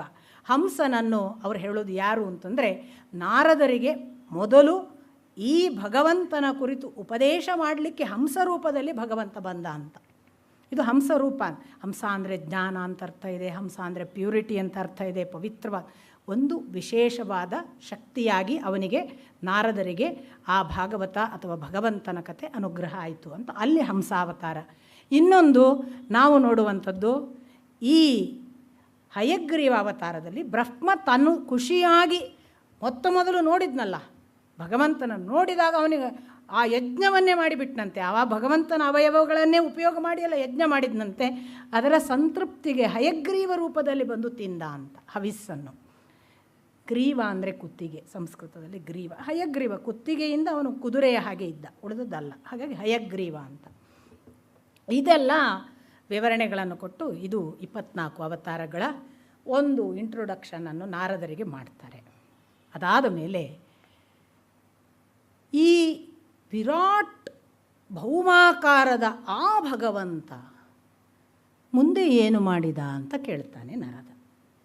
ನಾರದರು ಹಾಗೆ ಕೇಳಿದ ಕೂಡಲೇ ಬ್ರಹ್ಮ ಹೇಳ್ತಾನೆ, ಹೀಗೆ ಒಂದು ಮಹತ್ತತ್ವದಿಂದ ಆ ಬ್ರಹ್ಮಾಂಡದ ಅಂಡದೊಳಗೆ ಹೋಗಿ ತಾನು ಹೀಗೆಲ್ಲ ಸೃಷ್ಟಿಯಾದ ನಂತರ ಆ ಭೌಮಾಕಾರದವನು ಬಹುಶಃ ಇಲ್ಲಿ ಅದನ್ನು ಮಗುವಾದನೋ ಸಣ್ಣವನೋ ಏನು ಹೇಳಲ್ಲ, ಅವನು ಪುನಃ ತಾನು ಎಲ್ಲಿಯಾದರೂ ವಿರಮಿಸಬೇಕಲ್ಲ ಅಂತ ಜಲವನ್ನು ಸೃಷ್ಟಿಸಿದನಂತೆ. ಆ ಜಲದ ಮೇಲೆ ಪವಡಿಸಿದ ಅಂತ. ಅವ ನಾರ ಅನ್ನುವ ಅದೇ ನೀರು ಜಲ, ಅದರಲ್ಲಿ ಅವನು ಪವಡಿಸಿದ, ಆದ್ದರಿಂದ ನಾರಾಯಣ. ಆ ಜಲದಲ್ಲಿ ಅವನು ಪವಡಿಸಿದ. ಹಾಗೆ ನಾರಾಯಣನಾಗಿ ಅವನು ಪವಡಿಸಿಕೊಂಡು ಇದ್ದ. ಅವನು ಹಾಗೆ ಇರುವಾಗ ಅವನಿಗೆ, ಈಗ ನೋಡಿ ಆಗ ಹೇಳಿದ್ದೆಲ್ಲ ಉಲ್ಟಾಗ್ತದೆ ಈಗ. ಆಗ ಅವನಿಗೆ ಮೊದಲನೆಯ ಬಾರಿಗೆ ಹಸಿವು ಬಾಯಾರಿಕೆಗಳು ಆಗ ತೊಡಗಿದವು. ಆಗ ಅವನು ಬಾಯಿಯನ್ನು ಸೃಷ್ಟಿಸಿಕೊಂಡ. ಅಲ್ಲಿ ಅವನು ವರುಣನನ್ನು, ವಾಕ್ಕಿಗೆ ಅಗ್ನಿಯನ್ನು ಪ್ರತಿಷ್ಠಾಪಿಸಿದ.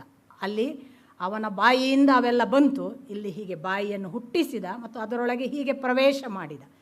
ವೈಸೆ ವರ್ಷ ಅದು ಯಾಕೆ ಅನ್ನೋದು ಬಹಳ ಬ್ಯೂಟಿಫುಲ್ ನೋಡಿ. ಹಾಗೆ ಹೇಳ್ತಾನೆ. ಅಲ್ಲಿಂದ ಪ್ರತಿಯೊಂದು ಇದೆಲ್ಲವನ್ನು ವೈಸೆ ವರ್ಷ ಹೇಳ್ತಾನೆ. ಆ ಬಳಿಕ ಅವನಿಗೆ ಆ ನಾಲಿಗೆಯಲ್ಲಿ ರಸನೇಂದ್ರಿಯವನ್ನು ಮತ್ತು ಅದೆಲ್ಲ ವರುಣನನ್ನು ಸ್ಥಾಪಿಸಿದ. ಮೂಗಿನಲ್ಲಿ ನಿಮಗೆ ನಾನು ಈಗಾಗಲೇ ಹೇಳಿದ್ದೆಲ್ಲ, ಹೋಗಿ ಹಾಗೆ ಕೂತ. ಆಮೇಲೆ ಕಣ್ಣಿನಲ್ಲಿ ಹೀಗೆ ಆದಿತ್ಯನಾಗಿ ಕೂತ, ಕಿವಿಯಲ್ಲಿ ದಿಕ್ಪಾಲಕರಾಗಿ ಕೂತ. ಆಮೇಲೆ ಇದನ್ನು ಕೇಶಗಳಲ್ಲೆಲ್ಲ ನಮಗೆ ಆ ವಿವರಣೆಗಳನ್ನು ಕೊಡಲ್ಲ, ಇಂದ್ರಿಯಗಳಲ್ಲೆಲ್ಲ ಕೊಟ್ಟು ಇಂದ್ರಿಯಗಳ ಅಧಿಷ್ಠಾತೃ ದೇವತೆಗಳಾದ ಇವರೆಲ್ಲರ ಹೆಸರು ಹೇಳಿ ಅದರ ಜೊತೆಗೆ ಅದರ ಗುಣಗಳನ್ನು ಹೇಳ್ತಾರೆ. ಇದಕ್ಕೆ ಘ್ರಾಣಿಸುವುದು ಗುಣ ಆಯಿತು, ಇದಕ್ಕೆ ನೋಡುವುದು ಗುಣ ಆಯಿತು, ಇದಕ್ಕೆ ಕೇಳುವುದು ಗುಣ ಆಯಿತು, ಇದಕ್ಕೆ ಮುಟ್ಟುವುದು ಗುಣ ಆಯಿತು, ಇದಕ್ಕೆ ರುಚಿಸುವುದು ಗುಣ ಆಯಿತು, ಹೀಗೆ ಎಲ್ಲ. ಸೊ ಈ ಪಂಚೇಂದ್ರಿಯಗಳು ಪಂಚಭೂತಗಳಿಂದ ನಿರ್ಮಾಣ ಆದ ಈ ಪುರುಷನು ತನಗೆ ಹಸಿವಾಯಿತು ಅಂತ ಮೊದಲು ಬಾಯಿಯನ್ನು ಹುಟ್ಟಿಸಿ ಅಲ್ಲಿ ಅದನ್ನು ಕೂಡಿಸಿದ. ಆಮೇಲೆ ತಾನು ಇಷ್ಟು ದಿವಸ ಜಲದಲ್ಲೇ ಇದ್ದು ವಾಯುವಿಗೆ ಹೊರಗೆ ಒಳಗೆ ಹೋಗಲಿಕ್ಕೆ ಅವಕಾಶ ಇಲ್ಲವಲ್ಲ ಅಂತ ಹೇಳಿ ಮೂಗನ್ನು ಸೃಷ್ಟಿಸಿ ಅದರೊಳಗೆ ಅಶ್ವಿನಿ ದೇವತೆಯಾಗಿ ಕೂಡಿಸಿದ. ಇದು ವೆರಿ ಇಂಟ್ರೆಸ್ಟಿಂಗ್. ಅಪೋಸಿಟ್ ಡೈರೆಕ್ಷನಲ್ಲಿ ಹೋಗ್ತಾ ಇದ್ದೇವೆ. ನಾನು ಕೆಲವೊಮ್ಮೆ ಇವರು ಹೀಗೆ ಹೇಳುವಾಗ ನೋಡಿ, ಅದು ಇಡೀ ದಿನ ಜಲದಲ್ಲೇ ಇತ್ತು, ವಾಯು ಒಳಗೆ ಇತ್ತು, ಅದಕ್ಕೆ ತಾನು ಹೊರಗೆ ಬರಬೇಕು ಅನ್ನಿಸಿ ಅವ ಮೂಗನ್ನು ಸೃಷ್ಟಿಸಿದ ಅಂತ ಒಂದು ಮಾತು ಬರುತ್ತೆ. ನೀವು ಒಂದು ಪಕ್ಕ ಉಸಿರಾಟದ ಒಂದು ವಿಶೇಷ ಕ್ರಮಕ್ಕೆ ತೊಡಗಿ ನೋಡಿ, ಮೂಗು ಇಲ್ಲದೆ ನೀವು ಉಸಿರಾಡಬಹುದು, ಪ್ರಾಕ್ಟಿಕಲ್ಲಿ ಮಾಡಿ ತೋರಿಸ್ಬೋದು. ಮೂಗು ಜಸ್ಟ್ ವೆಂಟಿಲೇಟರ್, ವಾಯು ಒಳಗೆ ಇದೆ. ಮೂಗು ಪ್ಯೂರಿಟಿಗೆ ಒಂದು ವೆಂಟಿಲೇಟರ್, ಅಲ್ಲೇ ತಿರುಗಿದ್ದೇ ತಿರುಗಬಾರ್ದು ಅಂತ ನಾವು AC ಹಾಕೋದಲ್ವಾ. ಗ್ಲಾಸ್ ಹಾಕ್ಕೊಂಡ್ರೆ ಒಂದು ವಾಯು ಇದೆ. ತಿರುಗಿದ್ರೆ ಏನಾಗುತ್ತೆ, ಅದು ಕಾರ್ಬನ್ ಡೈಆಕ್ಸೈಡ್ ಆಗುತ್ತೆ, ಆಮೇಲೆ ನಮ್ಗೆ ಉಸಿರು ಕಟ್ಟುತ್ತೆ ಅಂತ ನಾವು ಹೊರಗಿದ್ದು ಒಳಗೆ ಬರಲೇನು. ಹಾಗೆ ಇಲ್ಲಿ ಒಂದು ನಿರ್ದಿಷ್ಟ ಅವಧಿಯವರೆಗೆ ಹೊರಗಿನ ಗಾಳಿ ಇಲ್ಲದೆ ಮೂಗಿನಿಂದ ಉಸಿರಾಡದೆ, ಅದನ್ನೇ ಕುಂಭಕ ಅಂತ ಒಂದು ಶಬ್ದ ಪ್ರಯೋಗದಿಂದ ನೀವು ಯೋಗದಲ್ಲಿ ಮಾಡ್ತಾರೆ. ಮೂಗು ಮುಚ್ಚಿ ಸ್ವಲ್ಪ ದಿವಸ ಹೊತ್ತು ಇರ್ಬೋದು ಅಂತ. ಹೊತ್ತು ಎಷ್ಟು ಅನ್ನೋದು ಅವರವರ ಪ್ರಾಕ್ಟೀಸ್ ಮೇಲೆ ಅಂತ, ನಾನು ಅದನ್ನು ಹೇಳುವುದಲ್ಲ. ನೀವು ಉಸಿರಾಡ್ತಿರ್ಬೋದು, ಬಟ್ ಇಲ್ಲಿ ನಿಮಗೆ ಹೀಗೆ ಹಿಡಿದ್ರೆ ನಿಮಗೆ ಗಾಳಿ ಹೊರಗೆ ಮತ್ತು ಒಳಗೆ ಹೋದದ್ದು ಗೊತ್ತೇ ಆಗೋದಿಲ್ಲ, ಬಟ್ ಇಲ್ಲಿ ಹೋಗುವುದು ಬರುವುದು ಮಾಡಬಹುದು. ಇದು ಅವನು ಹೇಳ್ತಿದ್ದಾನೆ, ಒಳಗೆ ಜಲದಲ್ಲೇ ತಿರುಗ್ತಿತ್ತು ವಾಯು, ಅದಕ್ಕೆ ಹೊರಗೆ ಒಳಗೆ ಹೋಗಲಿಕ್ಕೆ ಅವಕಾಶ ಮಾಡಿಕೊಟ್ಟೆ ಅಂತ. ಆಮೇಲೆ ಅವನಿಗೆ ಎಲ್ಲ ಹೊರಗೆ ನೋಡಬೇಕು ಅನ್ನಿಸ್ತು, ಆವಾಗ ಅವನು ಕಣ್ಣನ್ನು ಇಟ್ಟ, ಅದರಲ್ಲಿ ಇಂಥ ಆಮೇಲೆ ಹೊರಗೆ ಎಲ್ಲ ಕೇಳಬೇಕು ಅನ್ನಿಸ್ತು, ತನ್ನ ಸ್ತುತಿಗಳನ್ನು ಕಿವಿಯನ್ನು ಕೊಟ್ಟ. ಹೀಗೆಲ್ಲ ಇದೆಲ್ಲ ಜನನೇಂದ್ರಿಯ, ಲಿಂಗ ಪ್ರತಿಯೊಂದನ್ನು ಹೇಳ್ತಾರೆ. ಹೇಳುವಾಗ ಪ್ರಮುಖವಾಗಿ ಈ ಮನುಷ್ಯನಲ್ಲಿ ಇಟ್ಟ ಸಂಗತಿಗಳು ಯಾವುದು ಅಂದರೆ 24 ತತ್ವಗಳು ಅಂತ. ಪಂಚಭೂತಗಳು 5, ಪಂಚೇಂದ್ರಿಯಗಳು, ಅದರಲ್ಲಿ ಕರ್ಮೇಂದ್ರಿಯಗಳು ಮತ್ತು ಜ್ಞಾನೇಂದ್ರಿಯಗಳು ನಿನ್ನೆ ನಾವು ಹೇಳಿದ್ದೇವೆ. ಇವೆಲ್ಲವೂ ಜ್ಞಾನೇಂದ್ರಿಯಗಳು. ಕರ್ಮೇಂದ್ರಿಯಗಳು ನಾಲಿಗೆ, ಕೈ, ಕಾಲು ಮತ್ತು ನಮ್ಮ ವಿಸರ್ಜನಾ ಅಂಗ, ಅದರ 5 ಇವುಗಳನ್ನು ಹೇಳಿ ಅದು ಕರ್ಮೇಂದ್ರಿಯ, ಇದು ಜ್ಞಾನೇಂದ್ರಿಯ ಅಂತ ಆಗಲೇ ಹೇಳಿದ್ದೆ. 15 ಆಯಿತು. ಇದಕ್ಕೆ ತನ್ಮಾತ್ರೆಗಳು, ಈ ಪಂಚೇಂದ್ರಿಯಗಳಿಗೆ 5 ತನ್ಮಾತ್ರೆಗಳು ಗೊತ್ತು ನಿಮಗೆ, ಶಬ್ದ, ಸ್ಪರ್ಶ, ರೂಪ ಮತ್ತು ನೀವು ಹೇಳ್ತೀರಿ ಅಂತ ನಾನು ಭಾವಿಸ್ತೀನಿ. ಶಬ್ದ, ಸ್ಪರ್ಶ, ರೂಪ ಇವೆಲ್ಲ ಅವುಗಳು 5 ಗುಣಗಳಾಗಿ ಅವುಗಳು ಕೂಡ ಇದ್ದಾವೆ. ಒಟ್ಟಿಗೆ 20 ಆಗಿ ಹೋಯಿತು ಅಲ್ವಾ. 5 ಪಂಚಭೂತಗಳು, 5 ಪಂಚ ಕರ್ಮೇಂದ್ರಿಯಗಳು, 5 ಪಂಚ ಜ್ಞಾನೇಂದ್ರಿಯಗಳು, 5 ಅದರ ತನ್ಮಾತ್ರೆಗಳು, 20 ಆಯಿತು. 4 ಯಾವುದು? ಬುದ್ಧಿ, ಮನಸ್ಸು, ಚಿತ್ತ, ಪ್ರಾಣ. ಈ 24 ಸಮಗ್ರವಾಗಿ ಆವಿರ್ಭವಿಸುವ ಹಾಗೆ ಮನುಷ್ಯನಲ್ಲಿ ಮಾಡಿದ. ನಾನು ಯಾಕೆ ಇದು ಬ್ಯೂಟಿಫುಲ್ ಅಂತ ಹೇಳಿದ್ದು ಅಂದರೆ, ಒಂದು ಭಾರಿ ಸೂಚನೆ ಇದರಲ್ಲಿ ಇದೆ. ಹೊರಗೆ ಏನು ಇದೆಯೋ ಅದು ಒಳಗೆ ಇದೆ. ಯಾವುದು ಸಮಷ್ಟಿಯಲ್ಲಿ ಇದೆಯೋ ಅದು ವ್ಯಷ್ಟಿಯಲ್ಲಿ ಇದೆ. ಯಾವುದು ಸ್ಥೂಲದಲ್ಲಿ ಇದೆಯೋ ಅದು ಸೂಕ್ಷ್ಮದಲ್ಲಿ ಇದೆ. ಯಾವುದು ಮ್ಯಾಕ್ರೋದಲ್ಲಿ ಇದೆಯೋ ಅದು ಮೈಕ್ರೋದಲ್ಲಿ ಇದೆ. ಅಲ್ಲಿ ಇಲ್ಲದ್ದು ಇಲ್ಲಿ ಇಲ್ಲ, ಅಲ್ಲಿ ಇದ್ದದ್ದೇ ಇಲ್ಲಿ ಸೂಕ್ಷ್ಮವಾಗಿ ಇದೆ. ಅಲ್ಲಿ ಇರುವುದು ದೊಡ್ಡದು ಹೌದಾದರೆ ಇದು ಯಾಕೆ ದೊಡ್ಡದಲ್ಲ? ಅಲ್ಲಿ ಇರುವುದರ ಪ್ರಮಾಣಕ್ಕೆ ಇದನ್ನು ಯಾಕೆ ಬೆಳೆಸಲಿಕ್ಕೆ ಬರೋದಿಲ್ಲ? ಈ ಒಂದು ಹಿಂಟನ್ನು ಕೊಡ್ತಿದ್ದಾರೆ. ಇದು ಎಂಟ್ರಿ. ಈ ದೊಡ್ಡ ದೊಡ್ಡ ಸೃಷ್ಟಿಯ ಈ ಚರ್ಚೆಗಳನ್ನು ಮಾಡ್ತಾ ಇದ್ದ ಹಾಗೆಯೇ ವೆರಿ ಇಂಟ್ರೆಸ್ಟಿಂಗ್, ಭಾಳ ಇದು ವೇದವ್ಯಾಸರ ಟೆಕ್ನಿಕ್ಕು. ನಿಜವಾಗಿ ಅಲ್ಲಿ ಹಾಗೆ ಆಯಿತು, ಅದು ಬೇರೆ ವಿಷಯ. ಇದನ್ನು ಒಂದು ಕಡೆ ಪರೀಕ್ಷಿತನಿಗೆ ಶುಕಮುನಿಗಳು ಹೇಳ್ತಿದ್ದಾರೆ, ಮತ್ತು ಶುಕಮುನಿಗಳು ನಾರದ ಬ್ರಹ್ಮರ ಸಂವಾದವಾಗಿಯೇ ಅದನ್ನು ಲೈವ್ ಕೊಡ್ತಿದ್ದಾರೆ ಅವನಿಗೆ. ನಾರದ ಬ್ರಹ್ಮರ ಸಂವಾದವನ್ನು ಪರೀಕ್ಷಿತ ಶುಕಮುನಿಗಳ ಸಾನ್ನಿಧ್ಯದಲ್ಲಿ ಕೇಳ್ತಿದ್ದಾನೆ. ಇತ್ತ ಕಡೆ ಶೌನಕಾದಿ ಮುನಿಗಳು ಪ್ರಶ್ನೆ ಕೇಳುವಾಗ ಸೂತ ಪುರಾಣಿಕರು ಇದನ್ನೇ ಉತ್ತರಿಸ್ತಿದ್ದಾರೆ. ನೀವು ನೆನಪಿಟ್ಕೋಬೇಕು. ಆ ಹೊತ್ತಿಗೆ ಶೌನಕಾದಿ ಮುನಿಗಳು ಸೂತ ಪುರಾಣಿಕರಿಗೆ ಕೇಳಿದರು ಅಂತ ಏಕದಮ್ ಚೇಂಜ್ ಆಗುತ್ತೆ. ಏನು ಅಂದರೆ, ಸೃಷ್ಟಿಕ್ರಿಯೆ, ಆ ವಿರಾಟ್ ಸ್ವರೂಪ, ಆ ಅವತಾರ, ಮತ್ತೆ ಅದನ್ನು ಅವನು ಭೌಮದಿಂದ ತಾನು ಅಣೋರಣೀಯಾನ್ ಮಹತೋ ಮಹೀಯಾನ್ ಆದದ್ದು ಎಲ್ಲ ಸರಿಯಪ್ಪ.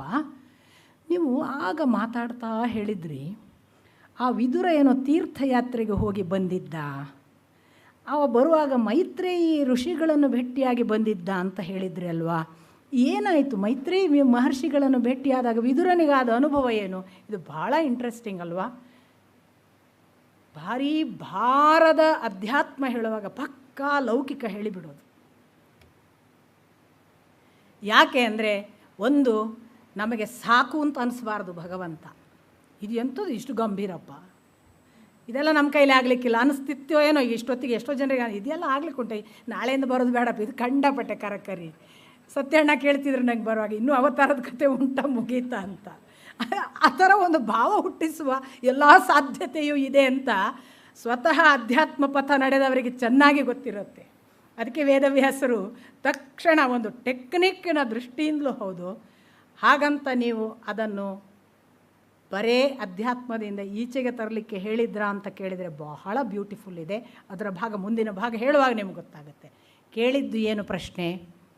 ಆವತ್ತು ಪಾಂಡವರ ಹತ್ರ ವಿದುರ ಬಂದರೂ ತೀರ್ಥಯಾತ್ರೆ ಎಲ್ಲ ಮುಗಿಸಿ ಮೈತ್ರೇಯಿ ಋಷಿಗಳನ್ನು ಭೇಟಿಯಾಗಿದ್ರು ಅಂತ ನೀವು ಹೇಳಿದ್ರಿ. ಏನಾಯಿತು ಆಗ?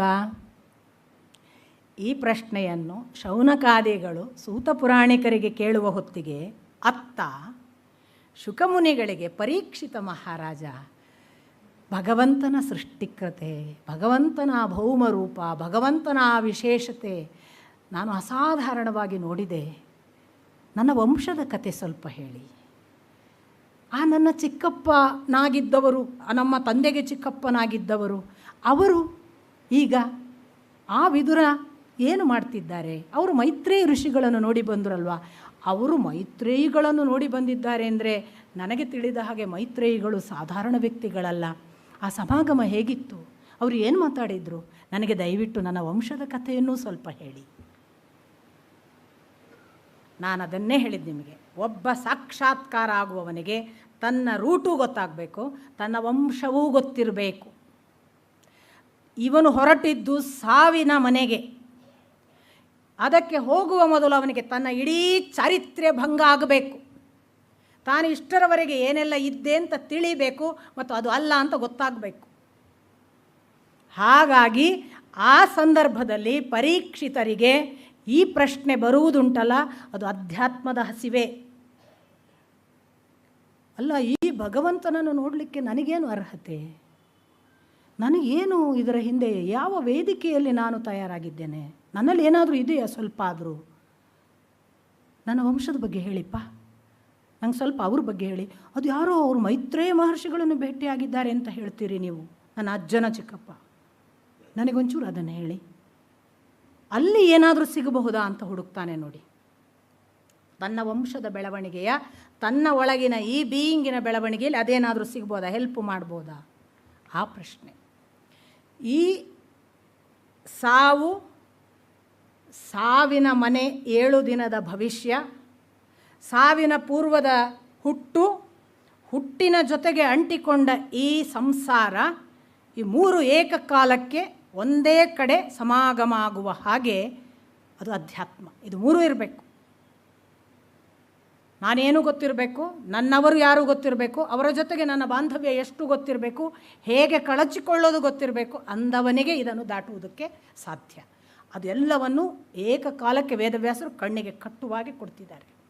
ಇಷ್ಟಾದ ಮೇಲೆ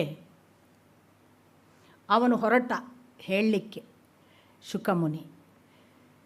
ಹೌದಲ್ಲ, ನಾನು ಆವತ್ತು ನಿನಗೆ ವಿದುರ ಅರಮನೆಗೆ ಬಂದ, ಆ ಬಳಿಕ ಅವನು ಧೃತರಾಷ್ಟ್ರಾದಿಗಳು ವಾನಪ್ರಸ್ಥಕ್ಕೆ ಹೋದರೂ ಅಷ್ಟೇ ಹೇಳಿದ್ದೆ. ಅವನು ತೀರ್ಥಯಾತ್ರೆಗೆ ಹೋದದ್ದು ಯಾಕೆ ಅನ್ನುವಲ್ಲಿಂದ ಶುರು ಮಾಡ್ತಾರೆ. ನಿಮಗೆಲ್ಲ ಗೊತ್ತಿರುವ ಮಹಾಭಾರತದ ಪ್ರಚಲಿತ ಕಥೆ ಅಲ್ಲಿ ಆರಂಭ ಆಗುತ್ತೆ. ಅದೇ ವಂಶದ ಕಥೆ. ನೋಡಪ್ಪ, ಹಿಂದೆ ದುರ್ಯೋಧನ ನಿನ್ನ ಅಜ್ಜಂದಿರನ್ನೆಲ್ಲ ಎಷ್ಟು ಕಾಡಿದ್ದ ನಿನಗೆ ಗೊತ್ತು. ಅವನು ಬಾಲ್ಯದಲ್ಲಿ ಕೊಲ್ಲೋಕ್ಕೆ ನೋಡಿದ, ಆಗಲಿಲ್ಲ. ಅರಗಿನ ಮನೆಯಲ್ಲಿ ಕೊಲ್ಲಕ್ಕೆ ನೋಡಿದ, ಆಗಲಿಲ್ಲ. ಅದಾದ ಮೇಲೆ ಅವನು ಜೂಜಿನ ನೆಪ ಹೂಡಿ ದ್ರೌಪದಿಯನ್ನು ಅವಮಾನ ಮಾಡಿ ಅಲ್ಲಿ ಒಂದು ಭಾರೀ ಅಧಪ್ಪತನಕ್ಕೆ ತಳ್ಳಕ್ಕೆ ನೋಡಿದ, ಆಗಲಿಲ್ಲ.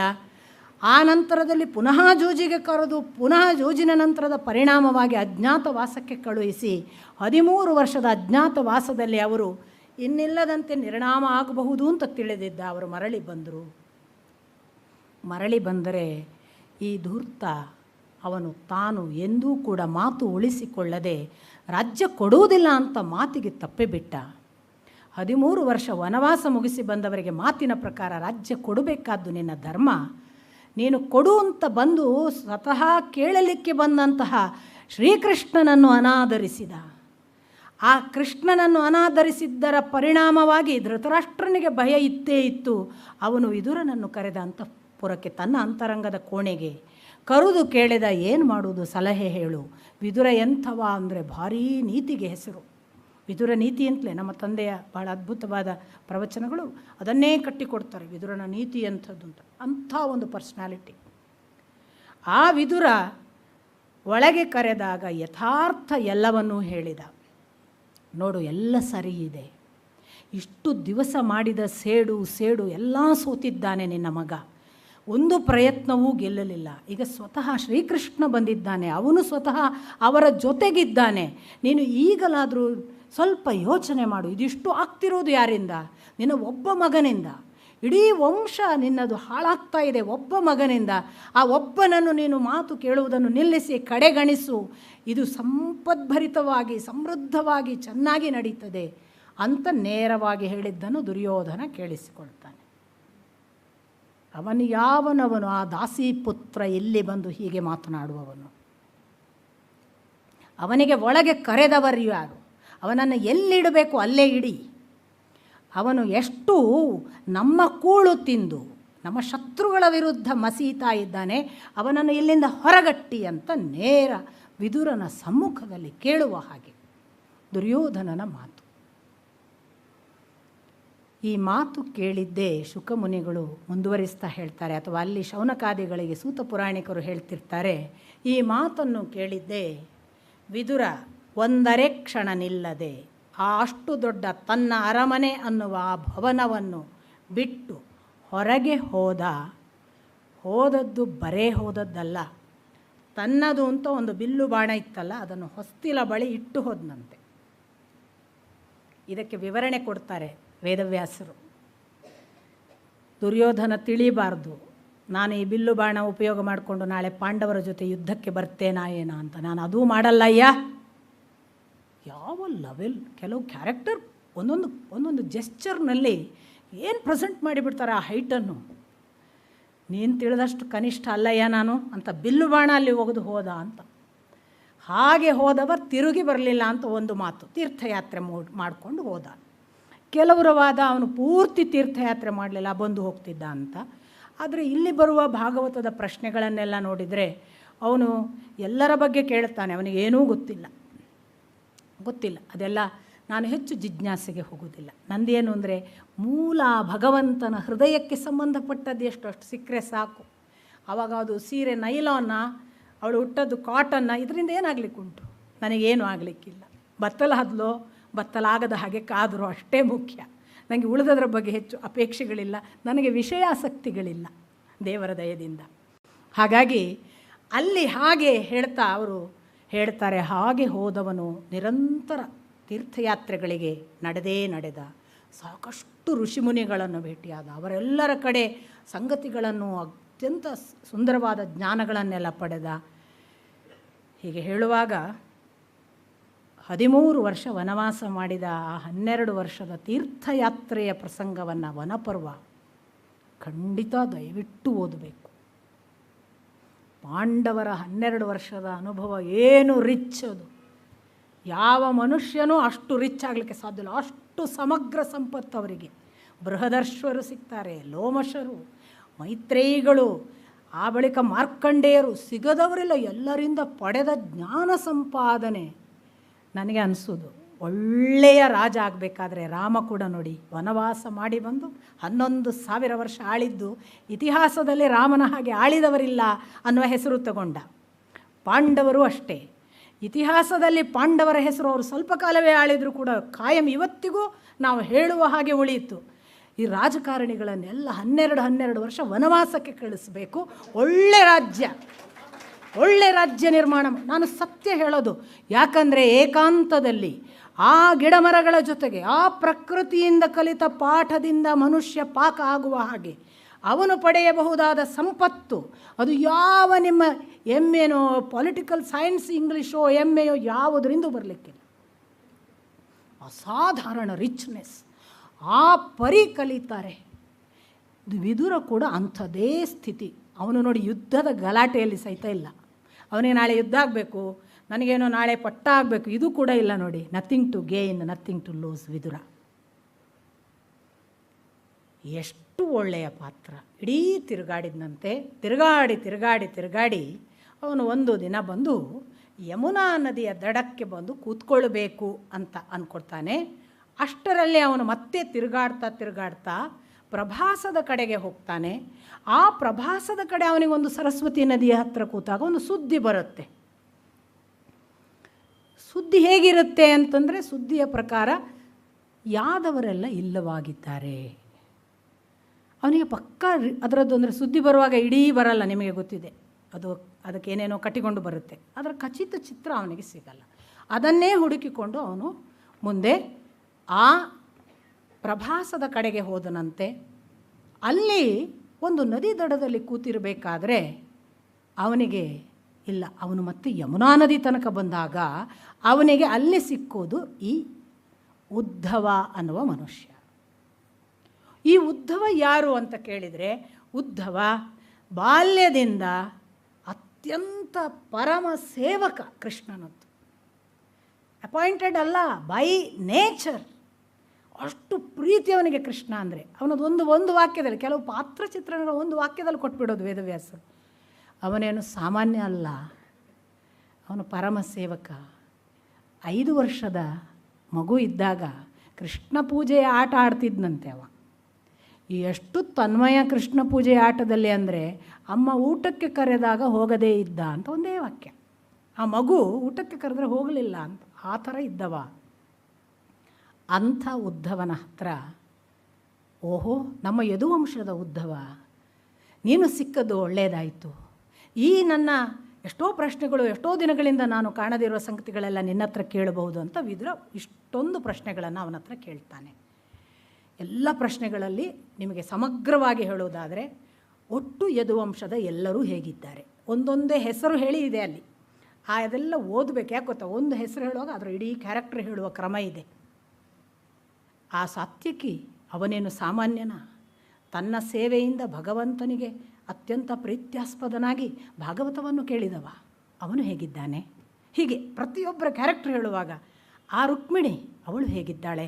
ಅಂಥ ಶಿಶುಪಾಲನಿಂದ ರಕ್ಷಣೆಗೆ ಒಳಗಾಗಿ ಕೃಷ್ಣನಿಂದ ತಂದುಕೊಂಡವಳು, ಅವಳು ಹೇಗಿದ್ದಾಳೆ? ಹೀಗೆ ಪ್ರತಿ ಕ್ಯಾರೆಕ್ಟರ್ ಒಳಗೆ ಅವರ ನಿಜವಾದ ಒಂದು ಚರಿತ್ರೆ ಏನು ಅದನ್ನೆಲ್ಲ ಕಟ್ಟಿಕೊಡ್ತಾರೆ ವೇದವ್ಯಾಸರು. ಒಟ್ಟಿನಲ್ಲಿ ಅಷ್ಟೂ ಹೆಸರುಗಳು, ಅಷ್ಟೂ ಜನ ಯಾದವರ ಹೆಸರು ಹೇಳಿ, ಪ್ರದ್ಯುಮ್ನ ಹೇಗಿದ್ದಾನೆ, ಸಾಂಬ ಹೇಗಿದ್ದಾನೆ, ಅನಿರುದ್ಧ ಹೇಗಿದ್ದಾನೆ, ಅವರು ಇವರು ಎಲ್ಲ, ವೃಷ್ಣಿ ಹೇಗಿದ್ದಾರೆ, ಅಲ್ಲಿರುವ ಇನ್ಯಾರೋ ರಾಜರು ಹೇಗಿದ್ದಾರೆ, ಉಗ್ರಸೇನ, ಪ್ರತಿಯೊಬ್ಬರ ಹೆಸರು ಕೇಳು.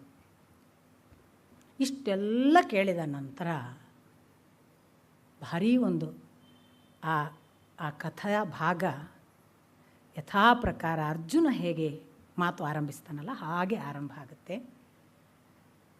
ಒಂದು ಕ್ಷಣ ಉದ್ಧವ ಕಣ್ಣು ಮುಚ್ಚಿ ಧಾರಾಕಾರ ಅತ್ತನಂತೆ.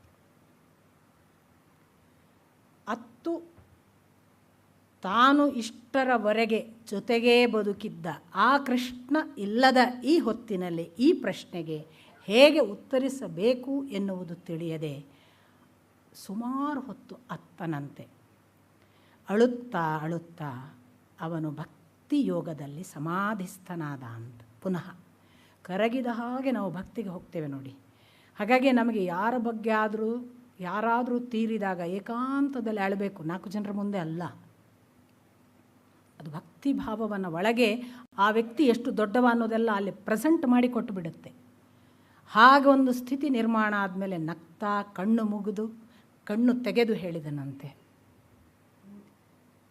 ನೀನು ಕೇಳಿದ ಕೃಷ್ಣ ಈಗ ಇಲ್ಲ ವಿದುರ, ಅವನು ನಮ್ಮನ್ನೆಲ್ಲರನ್ನು ಬಿಟ್ಟು ಹೋಗಿದ್ದಾನೆ. ನಾನು ಇಲ್ಲಿ ಒಂದು ಸಂಗತಿ ಹೇಳಬೇಕು. ಭಾಗವತ ಪ್ರಾರಂಭ ಆಗೋದು ಕೃಷ್ಣ ಇಲ್ಲ ಅನ್ನುವಲ್ಲಿಂದ. ಅವರಿಗೆ ಬಾಲ್ಯ ಎಲ್ಲ ಹೇಳಿ ಕಡೆಗೆ ಹೇಳ್ಬೋದಿತ್ತಲ್ಲ. ತುಂಬ ಸಂಗತಿಗಳನ್ನು ಕಮ್ಯುನಿಕೇಟ್ ಮಾಡ್ತಿದ್ದಾರೆ ವೇದವ್ಯಾಸರು ಅಂತ ಅನಿಸುತ್ತೆ. First introduction death. ಯಾರು ದೊಡ್ಡವನಾಗಲಿಕ್ಕೆ ಅಪೇಕ್ಷೆ ಇದೆಯಾ, ಸಾವನ್ನು ಮೊದಲು ಎನ್ಕೌಂಟರ್ ಮಾಡಿ, ಡೈ ಯುವರ್ ಸೆಲ್ಫ್. ಸತ್ತು ನೋಡಿ, ಸತ್ತವನು ಮಾತ್ರ ಬೆಳೀತಾನೆ.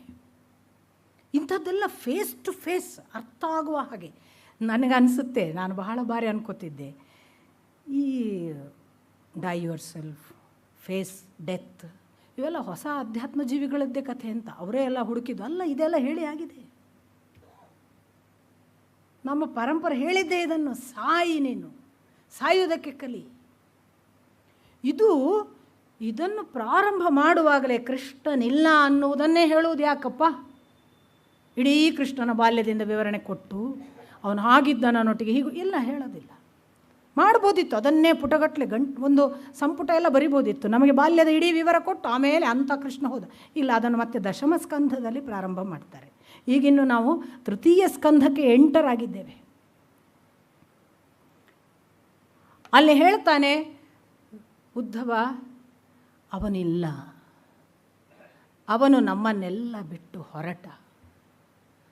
ಏನಾಯಿತು, ಯಾಕೆ? ಈ ಪ್ರಶ್ನೆಗಳು ಏನನ್ನೂ ಕೇಳದೆ ಕೂತಿದ್ದಾನೆ ವಿದುರ.